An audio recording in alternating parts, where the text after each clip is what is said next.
Yemo was furious. Out of so many people, they had to stop him. They were bullying him because he had no background but had a card within 50. Yemo was furious. Out of so many people, they had to stop him. They were bullying him because he had no background but had a card within 50. The people from behind saw Yemo have conflict again with the guards. Those who knew Yemo all knew he was quite strong and thought there was going to be another show. I never heard that you needed to ask where the card came from. There shouldn't be such rule. Su Ping immediately intervened. The shorter man on the right side heard Su Ping's words and immediately slapped Su Ping many meters out onto the ground with blood flowing from his mouth. If I say it's needed, then it's needed. What? Do you have a problem? The shorter man looked at Su Ping contemptuously and scanned Yemo coldly. Yemo's eyes went cold and looked at the shorter man. What? You have a problem? If you do, then I'll beat you up as well. Piss off. The shorter man saw Yemo look at him and immediately snapped. Yemo turned his head back slowly. The shorter man saw Yemo P***sy out under his yell and spat on the ground sneering. What kind of thing are you? Why don't you look where this is? Everyone saw that Yemo eventually didn't act impulsively and felt relieved for him, but also looked down on him. Piss off. Don't waste other people's time. Seeing Yemo turn around to face him, the eagle-nosed man said contemptuously. Yemo smiled and nodded, and before the other party could react, Yemo suddenly turned around again and with an extremely fast speed then punched the shorter man's dantian. Yemo used all his power in this punch. Pschhhh. The shorter man spat blood all over the sky and was sent flying 10 meters away. He landed on the ground and didn't move. No one knew if he was dead, but everyone knew there was no difference since that fist had completely shattered his dantian. Yemo's sneak attack succeeded, so he immediately took many steps back to calm his breathing before staring coldly at the eagle-nosed man. Everyone was shocked. This masked youth was so ferocious and so decisive. His sneak attack worked on a half-a-step Earth-level master. No one expected Yemo to dare to sneak attack a half-a-step Earth-level master. Even that short man himself didn't expect it, but Yemo still did it and succeeded. Was he really some impulsive man that didn't care about anything? Of course, Yemo did. He had already looked at the geology. The road back was built on the cliff face. Other people couldn't escape, but it didn't mean he couldn't. If they really fought, he could jump off with Su Ping. He had wind-controlling technique, so he wasn't afraid at all. To Yemo, if he was going to fight anyways, he might as well eliminate one first and reduce the threat. He wouldn't wait to be ganged up on by two-peak black-level master. That wasn't who he was. Since he was going to sneak attack, of course, Yemo chose the one who was slightly stronger. Plus, he killed the shorter guy first, and if he was to argue later, he would have the advantage as the short guy attacked first. Half a beat later, the eagle-nosed man reacted and screamed, "Bastard!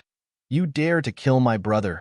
Then he pulled out a long sword and hacked towards Yemo's head. In his eyes, Yemo only killed his brother because he sneak attacked.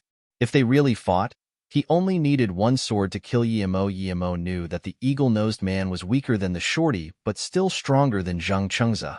So he didn't dare to take him lightly and locked onto the man's sword with his spirit sense. Although the eagle-nosed man's sword was strong, it posed no threat to Yemo. Not only did Yemo keep his spirit sense on the man's sword, but also on the surrounding. He was scared people would come and gang up on him. If more people came, he had to run immediately, and he wouldn't be able to participate in the auction. Seeing there was more fighting here, people came out again to look. At this moment, even those without a card could go in, but since all the people here had cards, no one tried to sneak in. In that brief moment, the eagle-nosed man struck out 12 times. Sword followed by sword, it almost joined to form a veil of swords. Yemo sneered. If he could also pull out the sword, he could kill this man on his 7th sword. But he didn't dare to take out Bien Po's sword and had to fight with his bare fists. Bang, bang, bang. After a 12 successive bangs, Yemo and the man separated again. That veil of sword didn't even scratch Yemo's clothes. At this moment, the man realized that Yemo wasn't an easy opponent as he seemed. Although he really wanted to kill Yemo, he knew it couldn't be rushed. The man casually sent out a rocket-like signal and started to attack Yemo again. Yemo saw this signal and knew that it was a call for support. He must finish the battle quickly. Regardless if the people who came would be impartial, he had to kill this man no matter what. Although Yimo was worried, this man wasn't so easily killed. Yimo's fists clashed with the man's swords for another round. He was pushed back by Yimo, and he immediately knew Yimo was stronger than him. Although the man was pushed back, Yimo had no joy. His fists were hurting a little too. He knew if he used Windblade, he would have finished this guy ages ago, but he didn't dare to use it. At this moment, his spirit sense scanned that 100 meters away, 2 men were closing in quick. Their power was obviously stronger than the eagle-nosed man. No, he couldn't wait and talk when they were here. The moment Yimo pushed back the man, he jumped up and slammed down on the man. "You're asking to die." The man saw Yimo being so cocky, leaving himself wide open towards him. He had a smirk at the corner of his mouth as his sword sliced towards Yimo's chest. Yimo used his body to block everyone's vision as his fists struck on the back of the sword. Meanwhile, a wind blade sliced across the man's neck. The man's sword stopped immediately. He touched his neck in disbelief until at last, his hand powerlessly fell down. Before he died, he still couldn't believe that Yimo used a projectile to kill him. Everyone was stunned. Just then, Yimo was wide open, and this was obviously a no-brainer in martial arts. However, how did this eagle-nosed man die immediately? This youth was too eerie. Many people were warning their younger members to avoid this man if they see him in the future. At this moment, Yimo landed while the 2 gray-clothed men came by Yimo. Yimo's heart skipped. Any of them was much stronger than the eagle-nosed man. He was no match for them. Thinking about this, Yimo subconsciously took a few steps back and moved close to Su Ping. As soon as things weren't right, he would grab Su Ping and run. "How dare you kill the guards of our Shishuang temple auction? Who are you? What do you want here?" The man speaking was in his 50s with snow-white hair. Yimo told everything that had happened without worry and said at last, "If you 2 predecessors don't believe me, you can ask everyone else. And I saw the 2 harass the 2 sisters from Lian Hangjing Mosque. It could be seen these 2 aren't good people." The white-haired man looked at the crowd and casually asked. Although no one came out to give evidence, when the man asked, the crowd decided to speak the truth. "Xiong, it seems this young man's right. The Gu brothers are being rude and causing trouble, stopping the guests. This is not tolerated. I felt it wasn't good when we chose these 2 for the guards," the other middle-aged man immediately said. The white-haired man sighed and said, "This isn't something we can decide. We will drop it for now." Then, the white-haired man said to Yimo, "You 2 go in first. You must not cause any more trouble. We can't decide on this. You may choose to leave. I won't stop you." Yimo knew these 2 brothers had background support, but he didn't mind. Since he came, he would go in. Thinking about this, he saluted with his fists and said, "Thank you, 2 predecessors." Then, Yimo pulled Su Ping in. Everyone saw Yimo come over and all made way. In their eyes, this masked young man was an extremely bad-tempered person who killed without a second thought. The younger nun of the Lian Hangjing Mosque looked at Yimo's back, pulled the other nun's hand and said, "This guy is really ferocious. He killed Broken Fist Hall's person in the canyon, and now he killed the Gu brothers. But even so, he helped you get revenge. Should we go thank him later?" The other nun immediately said, "Sure may you err. You are too naive. Do you think he was killing for us? Didn't you see he only killed after the shorty hit his friend? And he used us." When he spoke, it was as though he couldn't resist seeing us being bullied, but he's actually using as an excuse to justify his killing. We mustn't talk to him. "Oh, I understand. Sure, Jia. Why are the people outside all so bad?" Yuer Nun said with a pouted mouth. Of course, Yimo didn't know he was labeled as malicious by the 2 nuns. His first objective was to gather enough funding. He didn't have much money on him, and he only had the magic artifacts and the pills he made last night. Of course, Yimo didn't know he was labeled as malicious by the 2 nuns. His first objective was to gather enough funding. He didn't have much money on him, and he only had the magic artifacts and the pills he made last night. The Shishuang temple was very spacious. Yimo looked around casually, and there was 50 acres of land, and the scene was good. There were small pavilions everywhere for people to rest. Yemo thought no wonder the auction was held here. Yemo confirmed the exact location of the auction and made Su Ping wait for him. He wanted to ask how much his things could be sold for. Seeing Yemo walk into the main place, the girl called Zisu immediately told the nun next to her, "Master, I recognize him, he—" "Shut up." The pretty nun reproached the little girl and looked around carefully. Zisu was frightened and didn't continue talking. She resented Yemo, but feared him at the same time. She resented him for cutting off her arm, but feared his ferocity.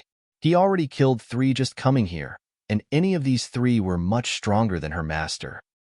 Yemo walked to the entrance to the main stadium and was immediately stopped by a monk in his 30s. "Friend, there's still 2 hours before the start of the auction. You need to wait a little longer." Yemo almost spat out. Didn't monks call people patron? How did the monk call him friend? But luckily, he had seen quite some monks who drank and ate meat, so he immediately said, "I have some items that I wish to ask the organizer to auction for me. Is that possible?" "Of course, come with me." The monk wasn't surprised since there were a lot of people who also did that. Yemo was taken to a room on the 3rd floor. Yemo looked around. There were 2 people in the room. One was a skinny old man with glasses and a goatee. He actually looked quite like Dongfang Shi. The other was a middle-aged woman. Her looks were average but had a royal temperament. It could be easily seen she was no ordinary woman. "You have something you wish to auction?" The tone of the old man with the goatee was very slow. When he spoke, there was a small frown, and this was caught by Yemo. Yemo immediately knew that the goatee saw he was too young and didn't think much of him. Yemo didn't care and took out 5 artifacts he made and said, "Indeed, these are some magic artifacts. Each can defend primary stage yellow stage warriors' full-powered attacks 3 times. "Oh." The goatee was quite surprised to hear Yemo speak about such a defensive artifact and took it over for perusal. Then, he said, "If it really is so, it could be sold for a lot in the mortal world, but it can't be sold for much here. If you agree, I can try it. If it's real, then I can buy it, but the price won't be over 1 million. Yemo knew this goatee was right. This wasn't worth much in the hidden sects indeed. 1 million was decent. If he took it to the outside world, perhaps each would be worth 10 million. Although this price was so much higher than before, Yemo still felt there was no need to sell it again. Because last time, although he sold them for 200K each, that money was enough for him to use. Now, although he could sell for 1 million wasn't even anything in this auction. In that case, he might as well leave it to sell outside. Thinking about this, Yemo took the 5 magic artifacts back. The goatee didn't say anything upon seeing this. He also knew the price difference was too huge, but he felt his beard and said, "If you could auction the method to make such things, I think it would be a heavenly price." Yemo sneered. He wouldn't sell the method. Even if he did, the ancient martial arts cultivators here wouldn't be able to make it at all. Spirit sense was not something that could be attained through ancient martial arts. This old man was really calculative. If they could mass-produce it and then sell it outside, they could become billionaires easily. Although he was sneering, Yemo calmly said, "This isn't mine, I'm just helping." Then, Yemo took out another vase and said, "Inside is a lotus life pill. See how much it's worth?" Then, Yemo gave the vase to the goatee. The goatee opened it and tipped out a round, extremely aromatic purple pill. It was the size of a longan. It could be seen from the appearance that this pill was not ordinary. But even the goatee had never heard of the Lotus Life pill. Yemo saw the shock on the goatee's face and knew this goatee didn't know about the Lotus Life pill. As such, he said, "This Lotus Life pill is made from the 1,000-year snow lotus seed with 81 other precious herbs. Although it can't save the dead, it could cure any injury as long as there's still a last breath left in the body." Yemo abused the goatee for not knowing about the pill.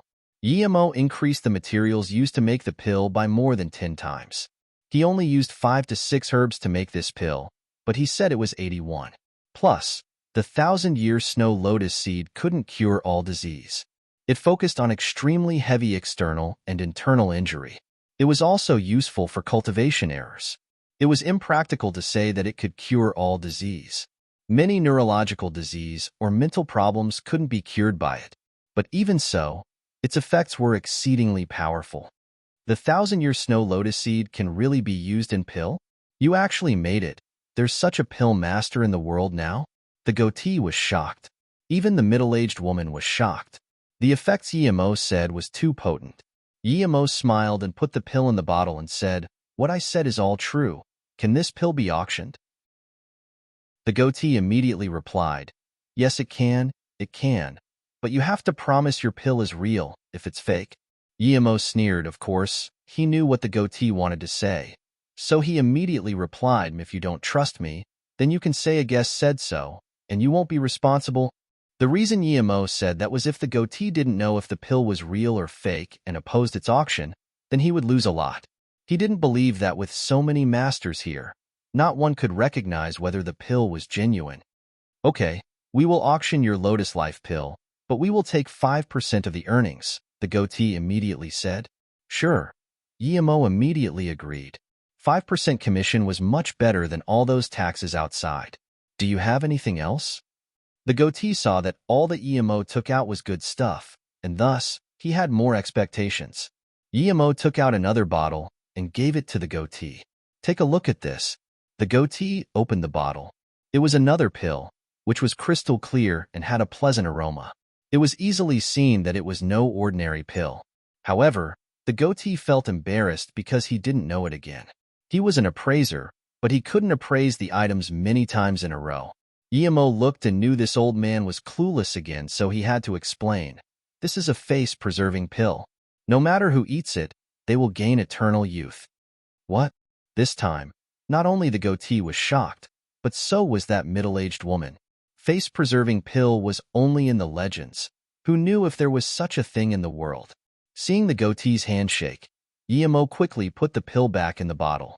This hillbilly, if he shook his hands too much, he might drop the pill on the ground. Half a beat later, the goatee woke up and looked at Yemo. "Brother, you can't bullsh *t.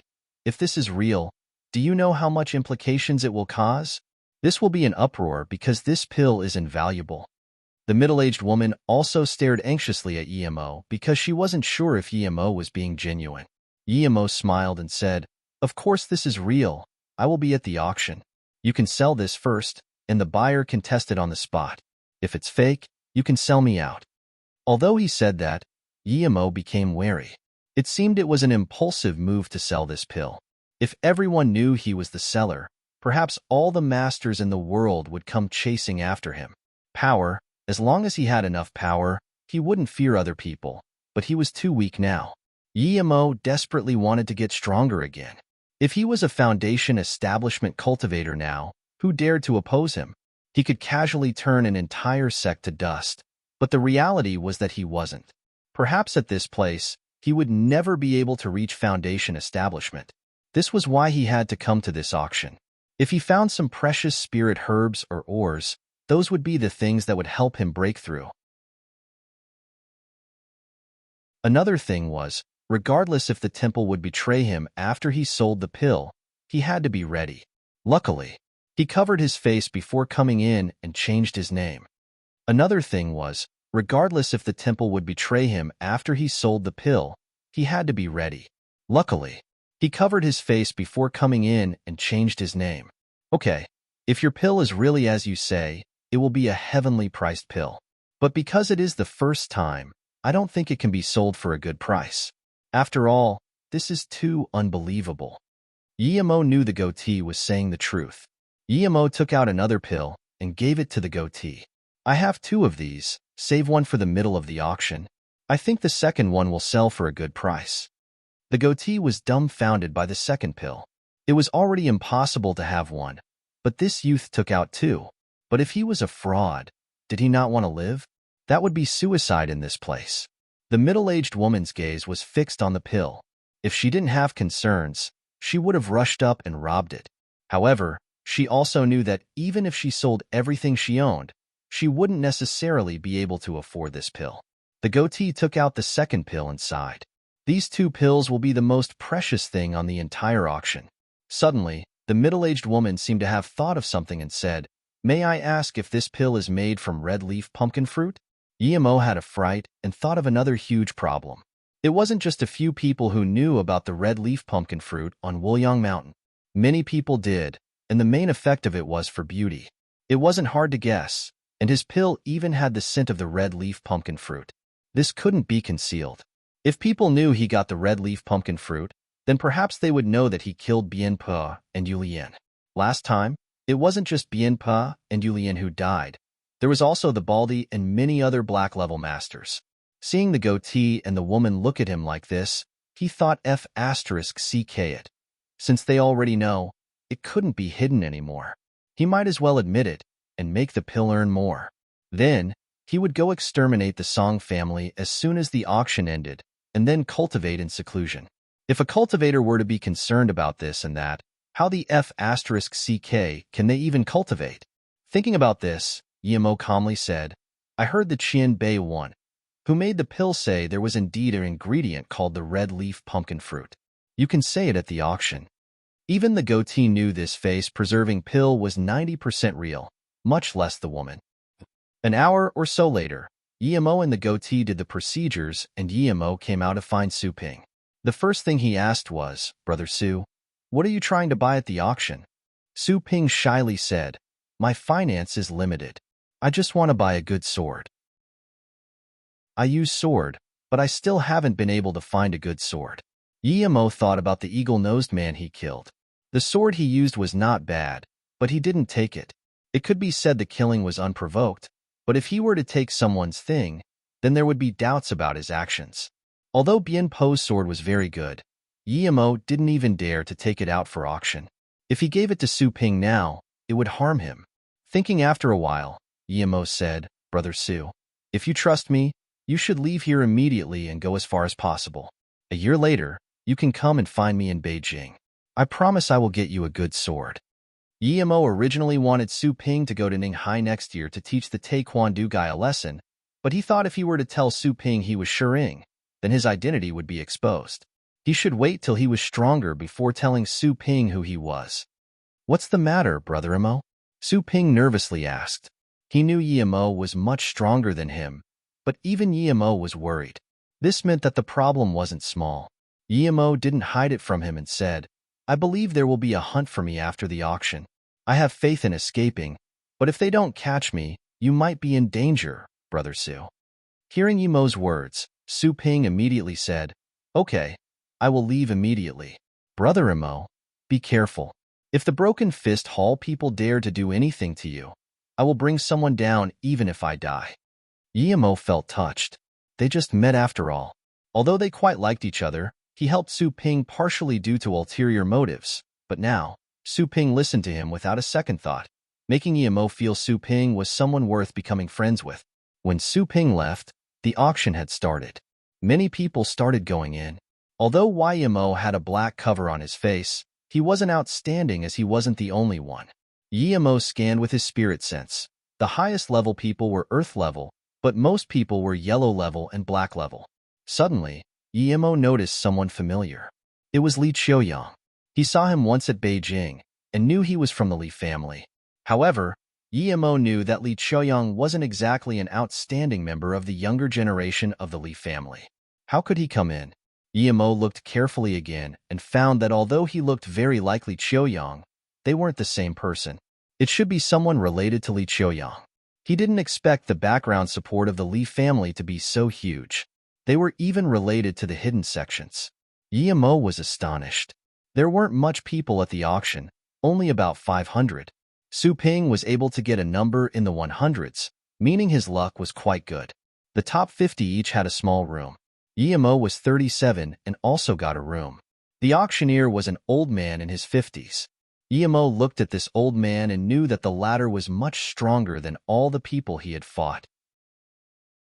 The old man walked onto the stage. Then he paused before saying in a loud voice, I'm Shi Wushan. I've been invited to be the auctioneer for this hidden sect auction. Everyone knows that although we have an auction every 5 years, there are treasures coming out each time. I would like to represent the Shi Shuang Temple and the sellers to thank the many guests for coming as well as the friends from the mortal world. Okay, let's begin the auction. Yemo heard the words and thought, were there people from the mortal world? What power factions were they? Even the Yi family and Song family couldn't come. Those who could be here definitely had power. Did that Li Choyang-looking man represent the Li family? But the Li family wasn't the #1 family. It seemed there were people from other families here, but perhaps to get covered their face like him. Shi Wushan's interrupted Yemo's thoughts. The first item is definitely something that will shock your mind. I don't dare to say there won't be something more precious than this in the future, but it is, for sure, the most precious thing we've ever had. Then, he took out a jade vase and said, this is a face-preserving pill. After consumption, it will grant eternal youth. It can even extend life by a decade. This is made with red leaf pumpkin fruit as the main ingredient with tins of other precious herbs. The starting price is 1 million each time. The increment must be no lower than 100k. Yemo thought they actually changed his porcelain vase into a jade vase. It seemed these people really know how to do business, Despite so, there was immediately rustling below. After all, this effect was too potent. No one dared to imagine such a thing even existed. After the boisterous rant, there was silence. No one called a price. Yemo's heart sunk. Did no one believe it? Shi Wushan coughed. Calm down, everyone. If people don't believe it after buying it, you may consume it now. We have someone here who will be responsible. Brother Shi, according to you, you say this pill is made from red leaf pumpkin fruit, and many people have heard about it being in the Wuliang Mountain not longer ago. However, an elder of our Dian Song has gone missing in Wuliang Mountain. Shi brother, please tell me who sent this for auction. We Dian Song will be very grateful. A man in his 40s stood up. Yemo immediately looked at this guy and thought, so they came. This person was black level middle stage and looked like he was from Dian Song. However, he didn't know what Shi Wushan would say. Although he was sure the temple wouldn't disclose his information, he was still concerned. Shi Wushan laughed. We are just responsible for auction. We don't ask about anything else. If someone asks such questions again, we will view it as a challenge to our auction. Okay, now people can start calling prices. Then, Shi Wushan's strong qi burst out. It could be seen that his power was so much stronger than that man from Dian Song. That Dian Song man's face was green with anger, but he eventually didn't say anything and sat down. Yemo felt very satisfied. The Dian Song people were so arrogant. If he was stage 5 or 6 qi gathering, perhaps he would stand up and say, it's me, so what? After a while, no one called a price. Yemo felt annoyed. Were these people short of even 1 million? Thinking about this, he couldn't resist and raised his card. 1 million. Since these cowards didn't bid, he would bid for himself first. Tuan, TL note. Qianbei, predecessor, what people refer to people a generation older than them as. Same meaning as senpai in Japanese. Predecessor is not a very precise translation for that, so I've decided to just use the pinyin. Although he bid a price, Yemo looked down on the auctioneer old man, thinking why was it so hard for you to get a prettier girl to do the talking? If there was a pretty lady wearing exposing clothes, then the atmosphere would go up. It was so unsatisfying having an old man. No one wanted to even bid. Although he bid a price, Yemo looked down on the auctioneer old man, thinking why was it so hard for you to get a prettier girl to do the talking? If there was a pretty lady wearing exposing clothes, then the atmosphere would go up. It was so unsatisfying having an old man. No one wanted to even bid. However, Yemo forgot what this place was. It was a temple. Only he could have such a ridiculous idea. 1 million. One voice broke Yemo's bid, making him feel relieved. He looked back and discovered that it was actually the pretty nun of the Lian Hang Jin Mosque. He thought that this nun enjoyed beauty too, but he was grateful to this nun for helping him out. It seemed the rich people nowadays weren't the big commercial tycoons, but monks and nuns. 5 million. It was another female voice. Yemo didn't look again this time, but it was all women who bid. It seemed everyone loved beauty, especially women. 7 million. 2 million. Yemo rejoiced. The price suddenly grew dramatically as more and more people were bidding, while less and less people were suspicious. Soon, the price has skyrocketed to 8 million. These hidden sect people were really rich. Although Yimo didn't know how they got their money, it could be seen that a lot of people were bidding, although they weren't too sure about the face-preserving pill. Yimo was grateful that Shi Wushang didn't say they weren't responsible for the pills being genuine. After all, this pill was too absurd. If the auctioneer really said that, the price would be really hard to say. Thinking about this, suddenly, someone stood up. Mr. Shi, will the auction holder be responsible for the pill being genuine? If they do, then I will bid 50 million immediately. Yimo cursed. This son of AB*TCH was looking for trouble. Shi Wuxian didn't say they were responsible to avoid the question, but this guy asked, making them unable to pretend they didn't know. As soon as the person asked, Shi Wuxian's face sunk as he hummed for a while before saying, "This pill is sent here by someone else, and this person will be completely responsible for the pill. If it's fake, we can hand over this person immediately. We won't be responsible for the pill being fake." Although Shi Wuxian was modest with his wording, no one bid for the pill anymore, and it stopped at 9 million. Although everyone had money, this was the first item, and no one knew if it was real. Once this was bought, it would affect the auction if one were to try it on the spot. If they tried it afterwards, who knew if the seller would run away with the money? Most importantly, no one wanted to get into conflict with the auction holder. Otherwise, they wouldn't let them in on the next auction. Yimo was annoyed. This Shi Wuxian was an idiot. He should have just said that if the buyer realized the pill was fake, then they could give immediate refund. Yimo was very annoyed, but he couldn't stand up and say that. "May I ask Qianbei Shi, if the pill I buy is fake, can I get refund?" A voice asked the words Yimo wanted to say. Yimo almost wanted to hug the person and kiss her. Shi Wuxian immediately replied, "We can refund 95%. Okay, in that case, I bid 10 million. It was a woman wearing a green skirt. She had a black silk scarf covering her face, but there were still many spots to be seen on her forehead. It was obvious her face was corroded by something. Yimo was very happy. However, he was soon disappointed. No one after that bid, not he immediately understood why. After all, an auction that was once in 5 years was hard to come by. No one wanted to waste time on trying a pill and missing the item they want. Plus, most people weren't buying the pill for themselves. Plus, if it was fake, not only would they annoy the auction holder, but they would also become a laughingstock. Shi Wuxian saw the woman bid and immediately said, "Number 46 bid 10 million, going once." It seemed Shi Wuxian was also very disappointed in the price, but he didn't want to waste time on it anymore. No one else bid, and Yimo was very annoyed.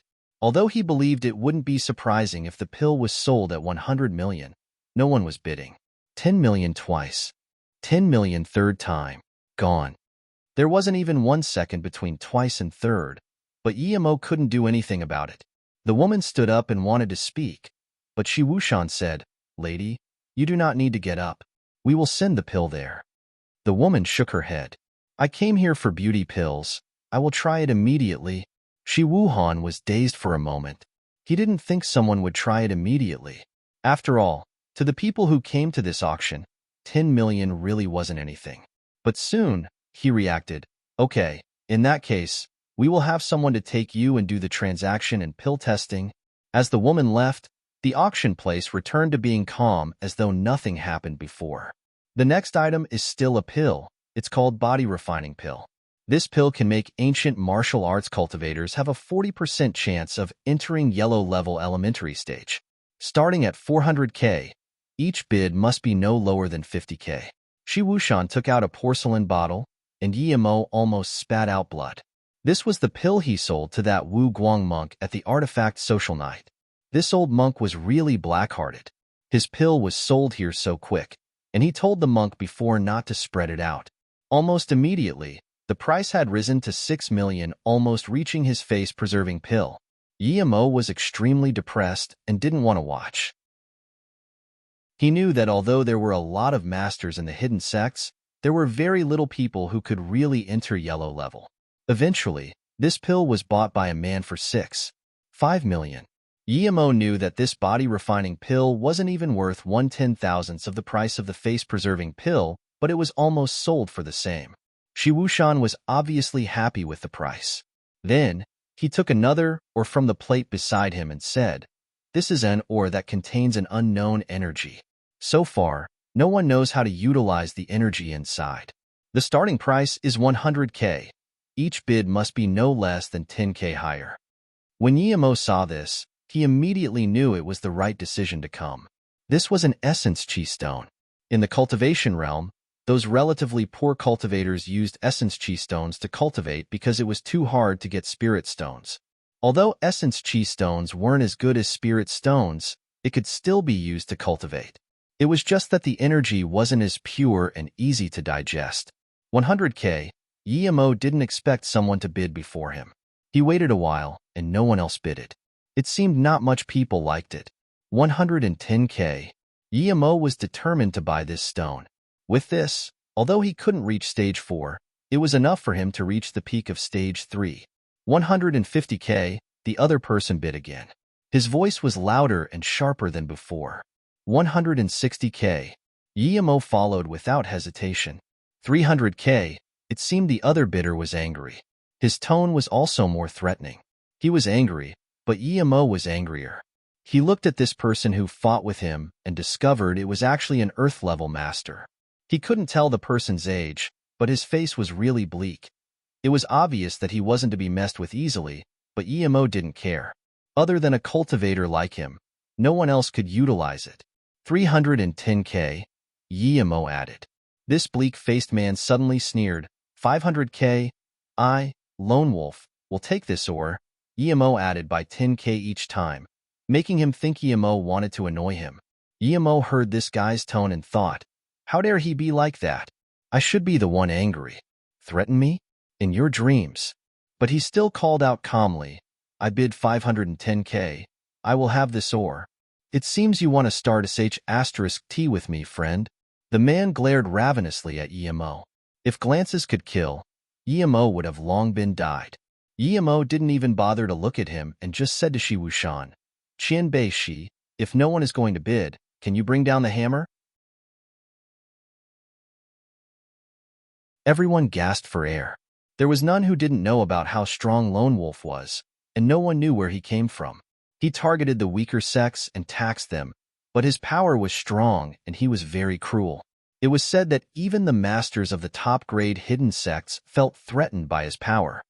Everyone gasped for air. There was none who didn't know about how strong Lone Wolf was, and no one knew where he came from. He targeted the weaker sex and taxed them, but his power was strong and he was very cruel. It was said that even the masters of the top-grade hidden sects felt threatened by his power. Although everyone also knew that Yemo was a tough guy, Yemo seemed to be quite lacking compared with Lone Wolf. This guy annoyed Lone Wolf for a useless piece of rock. He was really naive. The difference between Black and Earth level wasn't just a single bid or two. Those who ascended to Earth level was the pinnacle of power in the hidden sections. Yemo could easily kill Black level masters, but in front of an Earth level master, he might not even be able to escape. Shi Wushan also complimented Yemo for his balls, but he still followed on with Yemo's words. 510K first time. Although Lone Wolf was strong, he wasn't afraid of him. Plus, he represented the auction holding side. 2 million. Lone Wolf seemed to be really angry now. Yemo still slowly said 2.01 million. If it was an ordinary thing, he would give it to this guy, but this was Essence Chi Stone. He wouldn't give it away no matter what. Since he was already on Lone Wolf's bad side, he might as well make him more angry and just keep adding by 10K each time. Very well, you got balls. Let me see how long you can keep this or for. Lone Wolf actually stopped bidding. Yemo sneered. Although I might not be a match for you now, you're dreaming if you think you can rob things from my hands. This Lone Wolf was a little stronger than Bien Pao at most. And, after fighting with Bien Pao, he had more understanding of the Earth level here. It was indeed much stronger than Black level, but that was not a reason he would give up on the Essence Chi Stone just because Lone Wolf was Earth level. Plus, he also got stronger too. A lady with a green skirt walked in from the back, breaking the aggressive atmosphere in the room. When people saw this lady, they were dumbfounded. This lady was the person who bought the face-preserving pill, and now, her face was smooth and silky, completely different from all those spots and craters before. She was a complete beauty and also seemed a few years younger. The most glaring wasn't her skin but the excitement in her eyes. Everyone knew she was the lady who bought the pill, and she just wanted to try it out. They didn't expect her to come back like this. They didn't expect the pill was real. Now, even an idiot knew that the face-preserving pill sold for 10 million was real. The silence of the stadium erupted. Almost everyone got up and looked at the green-dressed lady. Silence, silence. Shi Wuxian called a few times before the scene finally calmed down, but the desperation and desire in their eyes were still glaring. After all, this pill was too overpowered.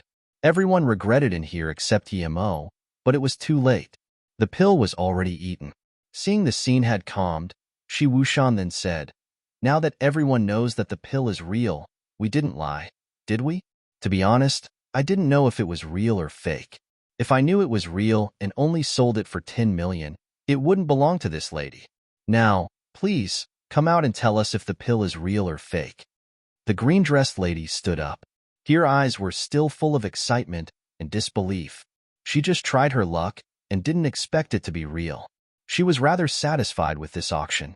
Now that she needed to stand up and talk, she stood up immediately and said, "I'm sure this pill is real. It's real.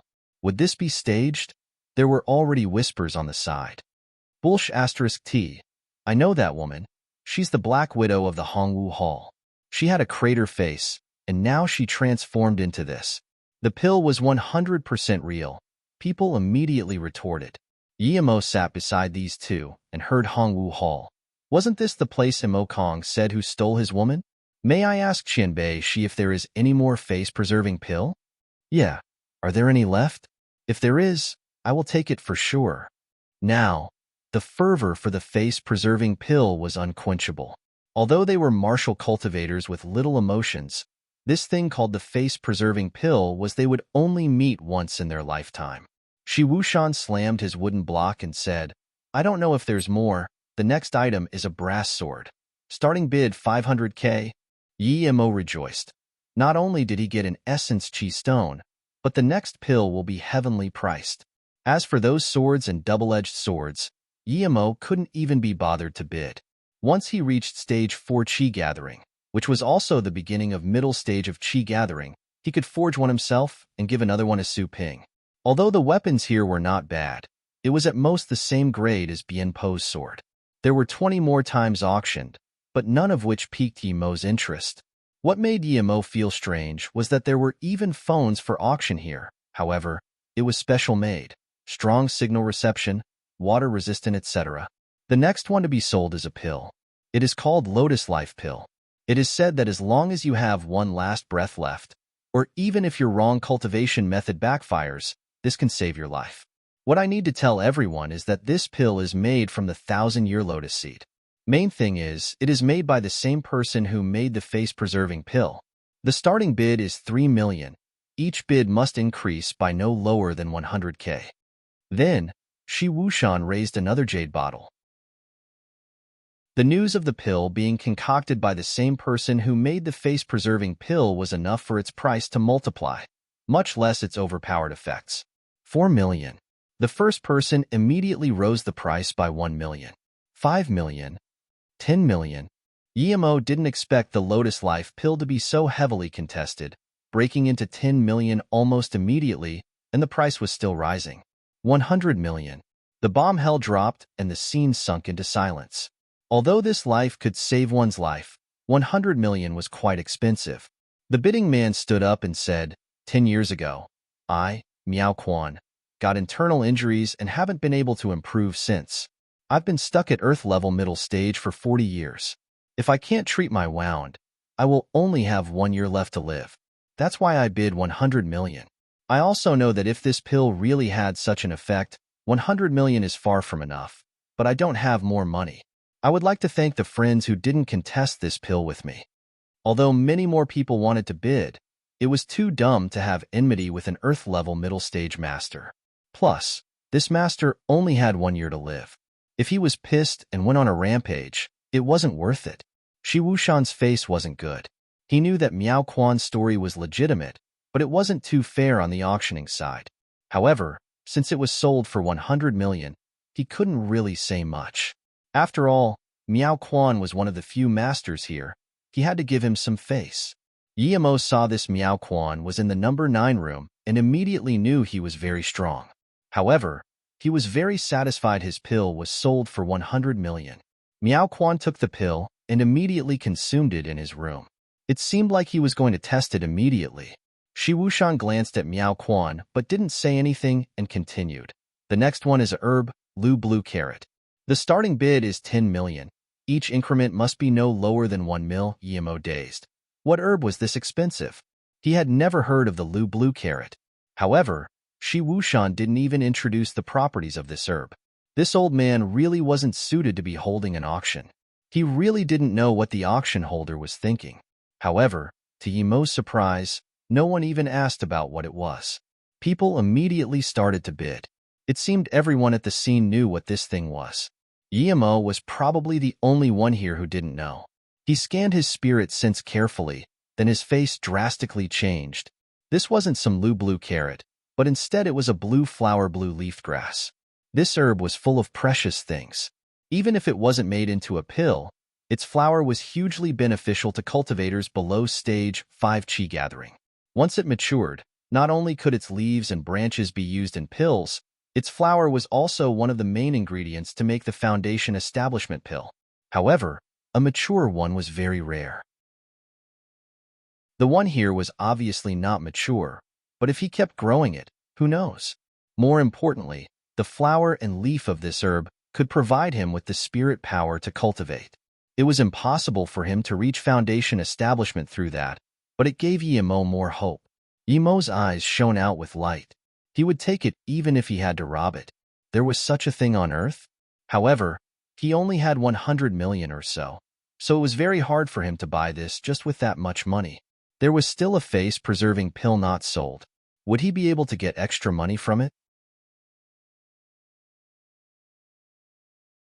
Thinking about this, Yimo finally knew why Shi Wushan didn't introduce the properties of the blue-flowered blue-leafed grass.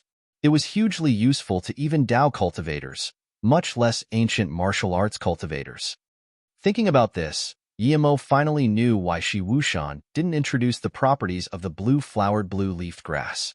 It was hugely useful to even Dao cultivators, much less ancient martial arts cultivators. I heard the Lu Blue Carrot is very useful for ascending to Earth level. There are 3 flowers here. I wonder how useful it would be, someone said. Soon, another person said, the last time this appeared, it was more than 50 years ago. I heard there was 5 flowers, but it was eventually bought by an Earth-level tertiary stage master, but he still didn't progress. It could be seen that although it's famous, it's just so-so in terms of effects. Yimo was very shocked. 5 blue-flowered blue-leafed grass was very near maturity. A fully matured one had 7 flowers. But Yimo snorted at their words. There was no way a 5-flowered one couldn't let people progress. These people only knew that it could be eaten straight away but didn't know how to concoct it into pills. Although direct consumption wasn't bad, its effects were far inferior when made into a pill. If he got his hands on the herb, he could make it into a pill immediately. Its effects were more than 100 times stronger than eating it straight away. These people were too ignorant, but Yimo thought ignorance was good. If these people really knew how precious this herb was, they probably wouldn't be selling it. 20 million. People already started bidding. 30 million. 50 mil. The price skyrocketed. Although they didn't know the herb could be made into a pill that could allow someone to break through Earth level or a higher level, the flower could still allow a black level to break through into Earth level, and perhaps even let an Earth level get a little stronger. This was enough for everyone to bid on it. When Yimo had reacted, the price has skyrocketed to 200 million. This was completely over his bottom line. His assets combined was only 100 million. 300 million, one old man just added 100 million. Yimo thought, all the wealthy people were here indeed. 500 million. The price rose again, but by 200 million this time. Till now, Yimo finally realized how rich people could be. His Lotus Life pill only sold for 100 million, but this auction was only halfway. The most precious item hasn't even come out yet, and an item's price had already risen to 500 million. Yimo didn't know where these people got their money from, but he knew this was far from their bottom line. The price paused for a little at 500 million. Yemo was calculating his assets. He had 100 million now, and later on, that Lotus Life pill should sell for at least 200 million. This already amounted to 300 million, and he still had 5. So even if it was sold for 100 million each, that would be 500 million. 800 million. Yemo calculated and bid it. 800 first time. Shi Wushan knew the herb was very precious. 800 million was not a low price, but this was far from the final price. Humph. A sneer sounded. Yemo immediately knew this was directed to him. This person was so strong, but he really didn't want to give up like this. However, if he was to offend this person as well, he would be offending too much people at this auction. One lone wolf, he wasn't afraid. However, if there was someone stronger than lone wolf as well, he would really be in danger. 1 billion. This old man sneered but didn't stop bidding. Yemo felt depressed. These bastards stayed in the hidden sects all day long. Where did they get all this money from? 1 billion. Who in China could just casually take out 1 billion cash now? Even if it was Bill Gates, his wealth were in stocks. Although 1 billion was nothing for Bill Gates, how many Bill Gates were there in this world, much less in China? 1. 2 billion. Someone bid, and Yemo completely gave up on bidding. This was too much for him. 1. 5 billion. The old man's tone was very uncomfortable and added 300 million. 2 billion. The other bidder was relentless too. Old bastard Xia, you're really going to fight with me over this. This price had exceeded the worth of the flower itself. The other bidder heard someone call out his name. He sneered and pulled down his face cover. Zhang Zhihui, I, Xia Jiaji, must have this blue carrot. Please give me some face.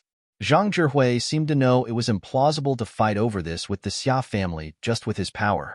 Although he felt depressed, he had no choice but to sit down.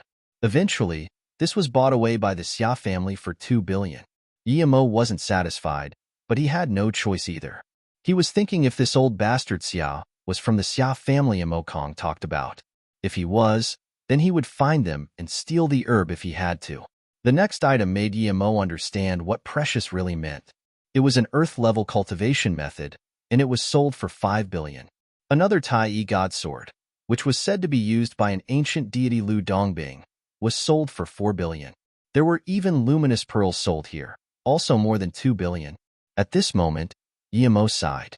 His 100 million wasn't enough for spare change for these guys. Yemo finally understood what wealthy people were like. He sighed. Perhaps he was one of the poorest here. Even those few nuns were richer than him. Yemo didn't know that these billions were the year's worth of savings for these sections. Money really wasn't anything for these hidden sections. Even if they had to take out all the money, it would be fine as long as they bought something useful. It was really easy to earn money for these hidden sects, but these precious herbs and items depended on fortune and luck. Ha ha ha ha. My internal injuries are gone. Magnificent pill. Magnificent pill. Miao Quan suddenly stood up and said in excitement. The people sunk into silence again. A lot of people knew about Miao Quan's injuries, but they didn't really expect a Lotus Life pill to be able to cure him. People started to regret again. They thought it was bad luck missing the first pill, but they missed the second pill too. Both of the buyers used it on the spot and proved its worth. The next item is the most precious item. This item has been auctioned before. You might have guessed it already. Indeed, it is the face-preserving pill. This is the second one in the auction. Starting bid is 100 mil, each increment. Before Shi Wushan finished, the stadium was already in pandemonium. After seeing the unbelievable effects of the first and second pill, everyone was excited for this. No one wanted to miss this last chance. At the end of the auction, the climax had come. However, many people's pockets were empty since they had used all their money. Although they knew this pill was unequaled, they had no money to compete for it. However, Yemo was uninterested. Even if this pill was sold for a heavenly price, he didn't care that much. He didn't want money, but the blue-flowered blue-leafed grass. 200 million. The first to bid was that old bastard Xia. Hearing him bid, Yemo had an idea and stood up immediately. Everyone saw Yemo stand up and was confused. Yemo walked out of his room and wanted to go in, but people stopped Yemo immediately. Sir, you are not allowed inside during the auction. You may go out if you want. Let him come in. Yemo wanted to say he wanted to find the goatee old man. But goatee old man saw him and let him come in. When Yemo walked in, the goatee tipped some tea for Yemo with a face full of smile and said very politely, "Mr. Emo, please have some tea." Yemo knew why goatee was so polite to him. He probably was interested in his pills. The goatee wasn't in a rush, but Yemo was. He didn't have time to waste with him and said straightforwardly, "Mr. Huang, I want to auction my face-preserving pill myself. Tell me your conditions." Yemo thought, at most, he would take out another pill. However, the goatee calmly said, "Mr. Emo came for the blue carrot?" Yemo knew this goatee must have been observing him this whole time, so Yemo was straightforward. "Indeed, I came for it. Tell me if that's possible. I still have large amounts of pill we can deal. If you don't allow it, never mind." The goatee laughed. "Sure, we should agree just from what Mr. Emo said. This is not just a once-a-time auction. So if Mr. Emo has more pills, I think."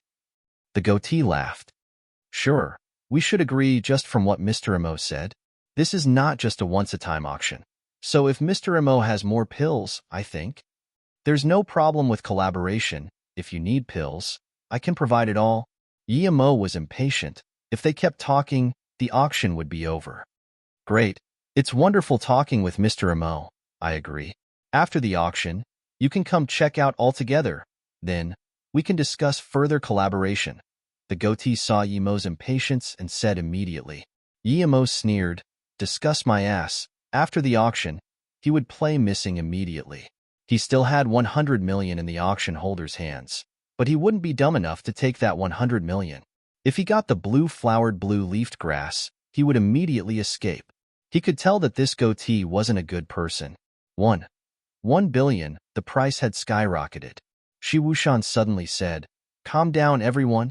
Due to the owner of the pill's request, he wished to be in this auction himself. "Now, we will hand it over to the owner of the pill." The scene calmed down but was soon boisterous again. Although there had never been such a rule, no one wanted to offend the owner of the face-preserving pill. If he could take out 2 face-preserving pills, who knew if he could take out more? Plus, if they annoyed the owner, then the owner just wouldn't sell it to them. Then what can they do? Although Yemo really wanted the blue-flowered blue-leafed grass, he didn't dare to be too confident. He wore black clothes and pants, covering himself tightly, and even wore shades. He was afraid people would recognize him. If they did, he would be a goner. "Now, the last face-preserving pill will be sold by me. The current price is 1 billion. Is there any higher price?" Although Yemo changed his voice, some people immediately realized something. The black-clothed woman in room 32 immediately frowned and said to herself, "This guy is so similar to that Dahu, but how can that be?" If she took off her mask, Yemo would immediately recognize her to be Jing Shi. "I bid 3 billion. As soon as this voice sounded, Yemo was excited. He was waiting for this man to bid.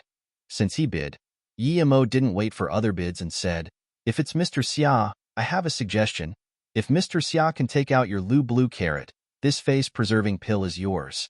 The reason I came to do the auction myself is because I'm interested in your blue carrot, Mr. Xia. Yemo told the truth because even if he didn't, other people would know, so he might as well say it. But as soon as he said this, the scene erupted. This was because Yemo ended people's hopes of buying the face-preserving pill. However, Yemo wasn't worried at all and immediately said, "Everyone please calm down.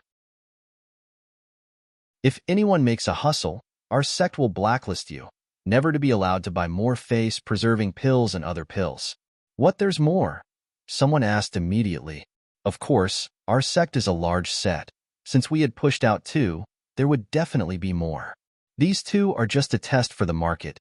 Yemo blatantly lied. No one knew if the face-preserving pill could grant eternal youth, but it was sure able to make someone prettier. Just due to this, it was worth that much. "When's the next time?" People could wait and asked. Yemo slowly said, "When our next batch comes out, we will send out invitations to the world asking everyone to gather again." The Xia family man was a bit hesitant. If there wasn't the next batch, perhaps he would agree. However, If this face-preserving pill was mass-produced, then this trade would be not worth for him. Due to Yemo's words, the auction place calmed down again. No one wanted to offend a big sect who could produce the face-preserving pill. If they really pissed Yemo off, then they would be blacklisted. Plus, they had more than just one type of pill. After a while, the Xia old man said, "A trade is possible, but I need 2 flowers on the Lu blue carrot. If that's not possible, then I would have to reject." The scene rumbled again. The most valuable part of the carrot was the 3 flowers. This guy took 2, then it wouldn't even worth that much. However, Yemo had a fit of excitement. To him, the flower was not bad, but in his hands, he could make it grow 3 more flowers. Even if he couldn't, the root and leaves were good ingredients too. That's fine. Yemo suppressed his excitement and agreed. The crowd was shocked, but Yemo quickly exchanged items with the Xia man and retreated. "Mr. Emo, please sit for a while. After I finish dealing with the other customers, we can discuss our collaboration." The goatee was more and more polite to Yemo, but the glare in his eyes couldn't escape Yemo's spirit sense. This guy was interested in his recipe. It seemed that he didn't just want a collaboration, but instead wanted to devour him whole. As expected, under adequate interest, anyone could be betrayed. However, he was confident that he had never taken off his mask in front of the goatee, so it would be hard for the goatee to recognize him. Seeing Yemo nod, the goatee walked out and Yemo stuffed the blue-flowered blue-leafed grass in his ring. Then he followed with an invisibility technique. The goatee walked out, closed the door, and locked it from the outside. Then, he made a gesture to the 2 guards. It was obvious that he wanted to lock Yemo in. When Yemo walked out of the auction site, many people left continuously. He knew that as soon as he appeared, at least 2 people would follow him. One was the lone wolf, and another was that Zhang Zhihui. Yemo took off the black clothes and continued to walk out of the Shi Shuang temple door while invisible. Amongst so many masters, he didn't dare to use qi, but he could still power walk. What Yemo felt surprised was that after he left, he didn't find Lone Wolf and Zhang Zhihu to stop him. In fact, he didn't see these 2 guys at all. However, he didn't care. He walked a bit and started to hide. He would wait for all these people to leave before leaving, because his invisibility technique couldn't last for too long. If he was seen on the road, he would be dead. And, facing so many masters and top Earth level masters, he wasn't sure if his invisibility could trick these people. "Master." When Zissou walked out with her master, the shock was still on her face. She was flabbergasted by the face-preserving pill Yemo took out. It was quite hard for their semi-hidden sect to come to this auction, but Yemo could do something so astonishing, and she dared to find retribution on him. The nun beside Zissou said, "We'll talk when we get back." Before Zissou could reply, a woman in black veil stopped them. "2 friends, please." Zissou shook, but the pretty nun saluted a nod and calmly said, "Dao friend, please." The black woman laughed and said, "I want to ask you guys about someone. It's that young man with the black veil. You guys probably know him." Zissou's face went pale. She couldn't understand how this woman knew they knew Yemo. The gorgeous nun's face was also pale. She didn't want to mess with Yemo, but someone came to ask who Yemo was. The first moment Zissou said she had an impression of this person, she knew this person was quite possibly Yemo who killed Qianlong Tu by himself. She didn't even want to mess with such a person. "It seems you know. Then please tell me," the black-clothed woman slowly said, but casually raised her leg and kicked a huge boulder beside her to pieces. The gorgeous nun's face grew worse. With such an ability, this woman was at least Earth level. She was only black level tertiary stage, so she could be easily killed by this black-clothed woman. "I heard this little girl say in Shi Shuang Temple she knows who that person is. I don't believe I heard wrong." The black-clothed woman's voice grew cold. At this moment, the gorgeous nun calmed herself down, looked at Zissou and sighed. "I can tell Qianbei, but this is only our guess. If we tell Qianbei, please have mercy on us." "Don't worry. Hurry up and say it." The black-clothed woman seemed to be impatient. "Zissou, tell her." The gorgeous nun helplessly said to her disciple. Zissou also knew she caused this trouble and said, "He's Yemo. Yemo?" The woman obviously didn't know who Yemo was. Since she already said it, Zissou had no more concerns and explained. He's from the Yi family in Beijing. His father is Yi Wentian. He's Yi Beirong's grandson. He killed Qianlong too. Yi Wentian's son? How is a mere member of a big family this strong? Did he go into some hidden sect? The black-clothed woman frowned. The way she looked at Zissou grew cold. The gorgeous nun quickly said, "No." Zissou suffered in his hand. "I investigated Yi Mo. He isn't Yi Wentian's real son. He was picked up by Yi Wentian near Luohong Temple 22 years ago." The black-clothed woman dazed for a moment and started to laugh at the sky. "Ha ha ha ha, 22 years ago. Another child was found at Luohong Temple. The heavens are helping me. Sure Jia. Sure Jia. I didn't expect both of your children to be found by me. Ah, I was thinking where the other bastard child of yours went."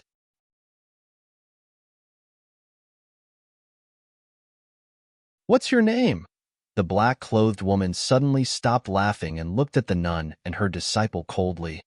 "What's your name?" The black-clothed woman suddenly stopped laughing and looked at the nun and her disciple coldly. "Wan Bei Wan is Hui Yin. This is my disciple, Zhu Su." There was despair in the gorgeous nun's eyes. She knew this woman probably wouldn't let them go. "Ami Tuafo." Suddenly, a deep and long chant sounded. The black-clothed woman's face changed. She sneered. "Since the old monk came, I'll let you guys go this time. If someone else gets word of this, you guys won't need to exist." Then, the black-clothed woman turned and left. Seeing this, the nun bowed and thanked towards the direction the sound came from, and then dragged her disciple away. Shishuang Temple. The room Yimo just left now had 5 people inside. The goatee, Shi Wushan. The woman Yimo when he handed the items in for auction. A man about the same age as Shi Wushan, and a gray-clothed person sitting in the back whose age couldn't be discerned. "Shi Xiangyu, are we just going to let him go like that?" Shi Wushan said to that man who was about his same age. The man smiled. "Go? Where will he go? Although I don't know how he got out of the room, but he probably used something to trick the eye. Huangwen hadn't cultivated ancient martial arts, so it's natural that he was tricked. However, he underestimates our space association too much if he thinks he can just leave like this." Goatee felt a little awkward. After all, Yimo escaped, and he didn't even know. He asked, "Brother you mean?" Shi Xiangyu plainly said, "Lone Wolf is waiting for him on the road at the cliff. We'll make a move after he's been taught a lesson. By then, he has to listen to us." The woman who hadn't talked frowned and said, "Shi Xiangyu, although your idea is good, this Amoing had killed Zheng Chengza as well as the Gu brothers. He's not so simple." Shi Wushan continued, "Lady Fong, don't worry. I've seen both of his fights. He's at most the peak of black level. Compared to Lone Wolf, who is earth level, he's far weaker." Shi Xiangyu nodded. "Shidi Wushan is right. He should be no match for Lone Wolf. Plus, even if he kills Lone Wolf, there's still a Zhang Zhihui. We just need to wait to be the good guys. No need to worry he won't subdue him himself. In that case, why don't we just capture him? This would save so much trouble." Lady Fong still felt it wasn't safe. Shi Xiangyu shook his head. "It's not that we don't want to do this, but it's because if we save his life, he would cherish our collaboration more. Plus, Wu Dao, that old monk, came. If we do things overboard, he would definitely intervene." Ami Tuafo. A Buddhist chant interrupted their discussion. Other than the person at the back, the rest of the 4 all stood up in surprise. An hour later, Yimo estimated that everyone probably left, and he also stood up. He wondered how the Shi Shuang Temple people would feel if he left without a trace. Yimo walked onto the cliff path and didn't hide himself. With his current state, invisibility would be discerned by others if there was any chi released. However, when Yimo just walked halfway, he stopped. His spirit sense had scanned Lone Wolf, who was not far. This guy was really persistent, waiting for him here. It was impossible for Yimo to turn and leave. Shi Shuang Temple had much more sinister plans for him.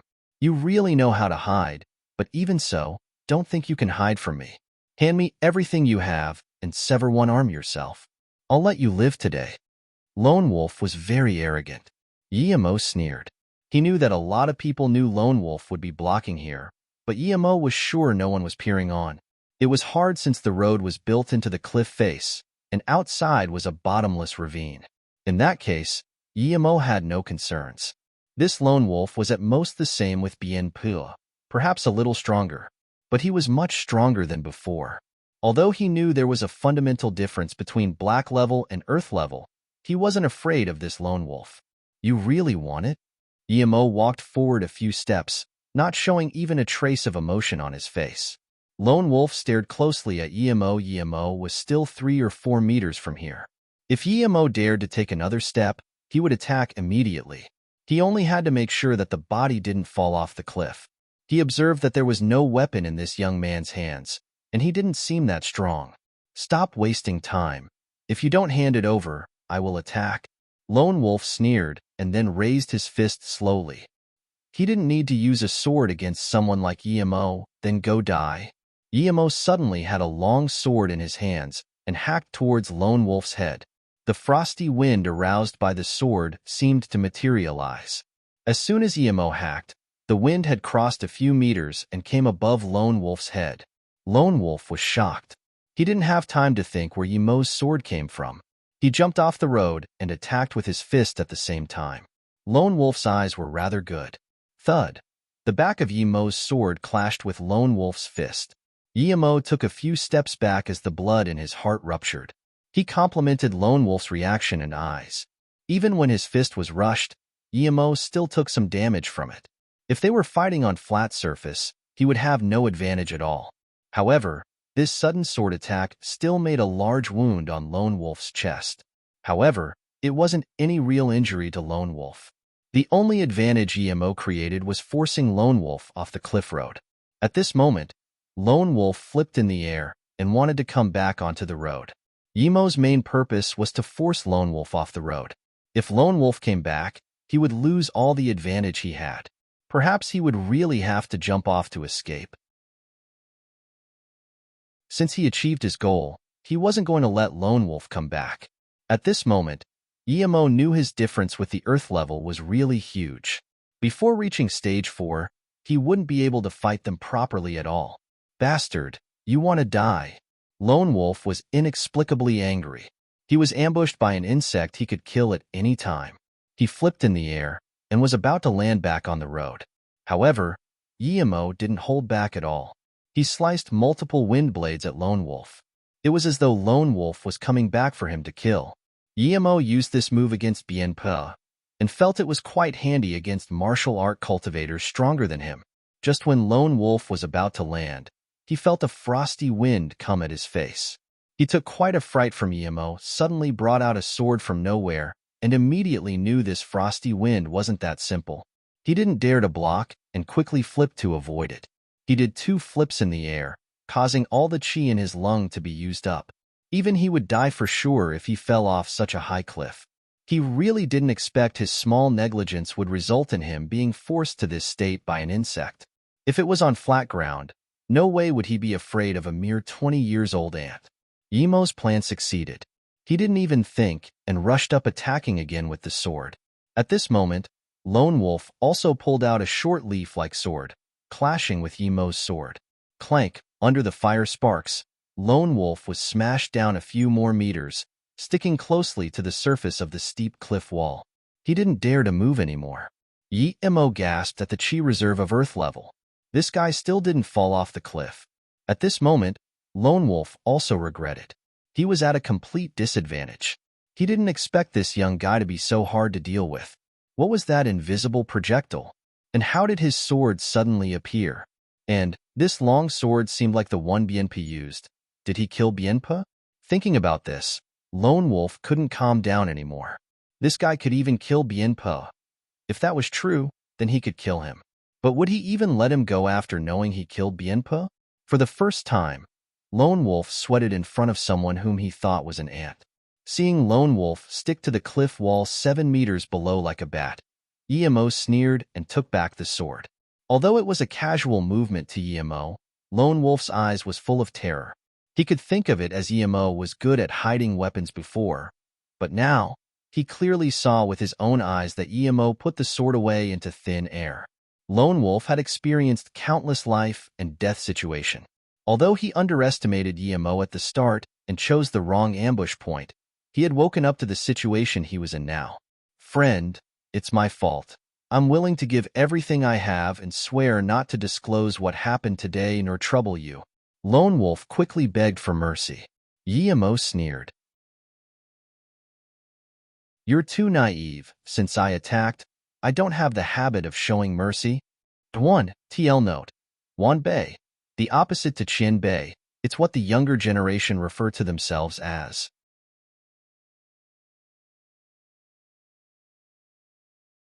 Lone Wolf suddenly sneered. So what? What can you do to me now? Lone Wolf wished that Yemo would go find something to throw at him.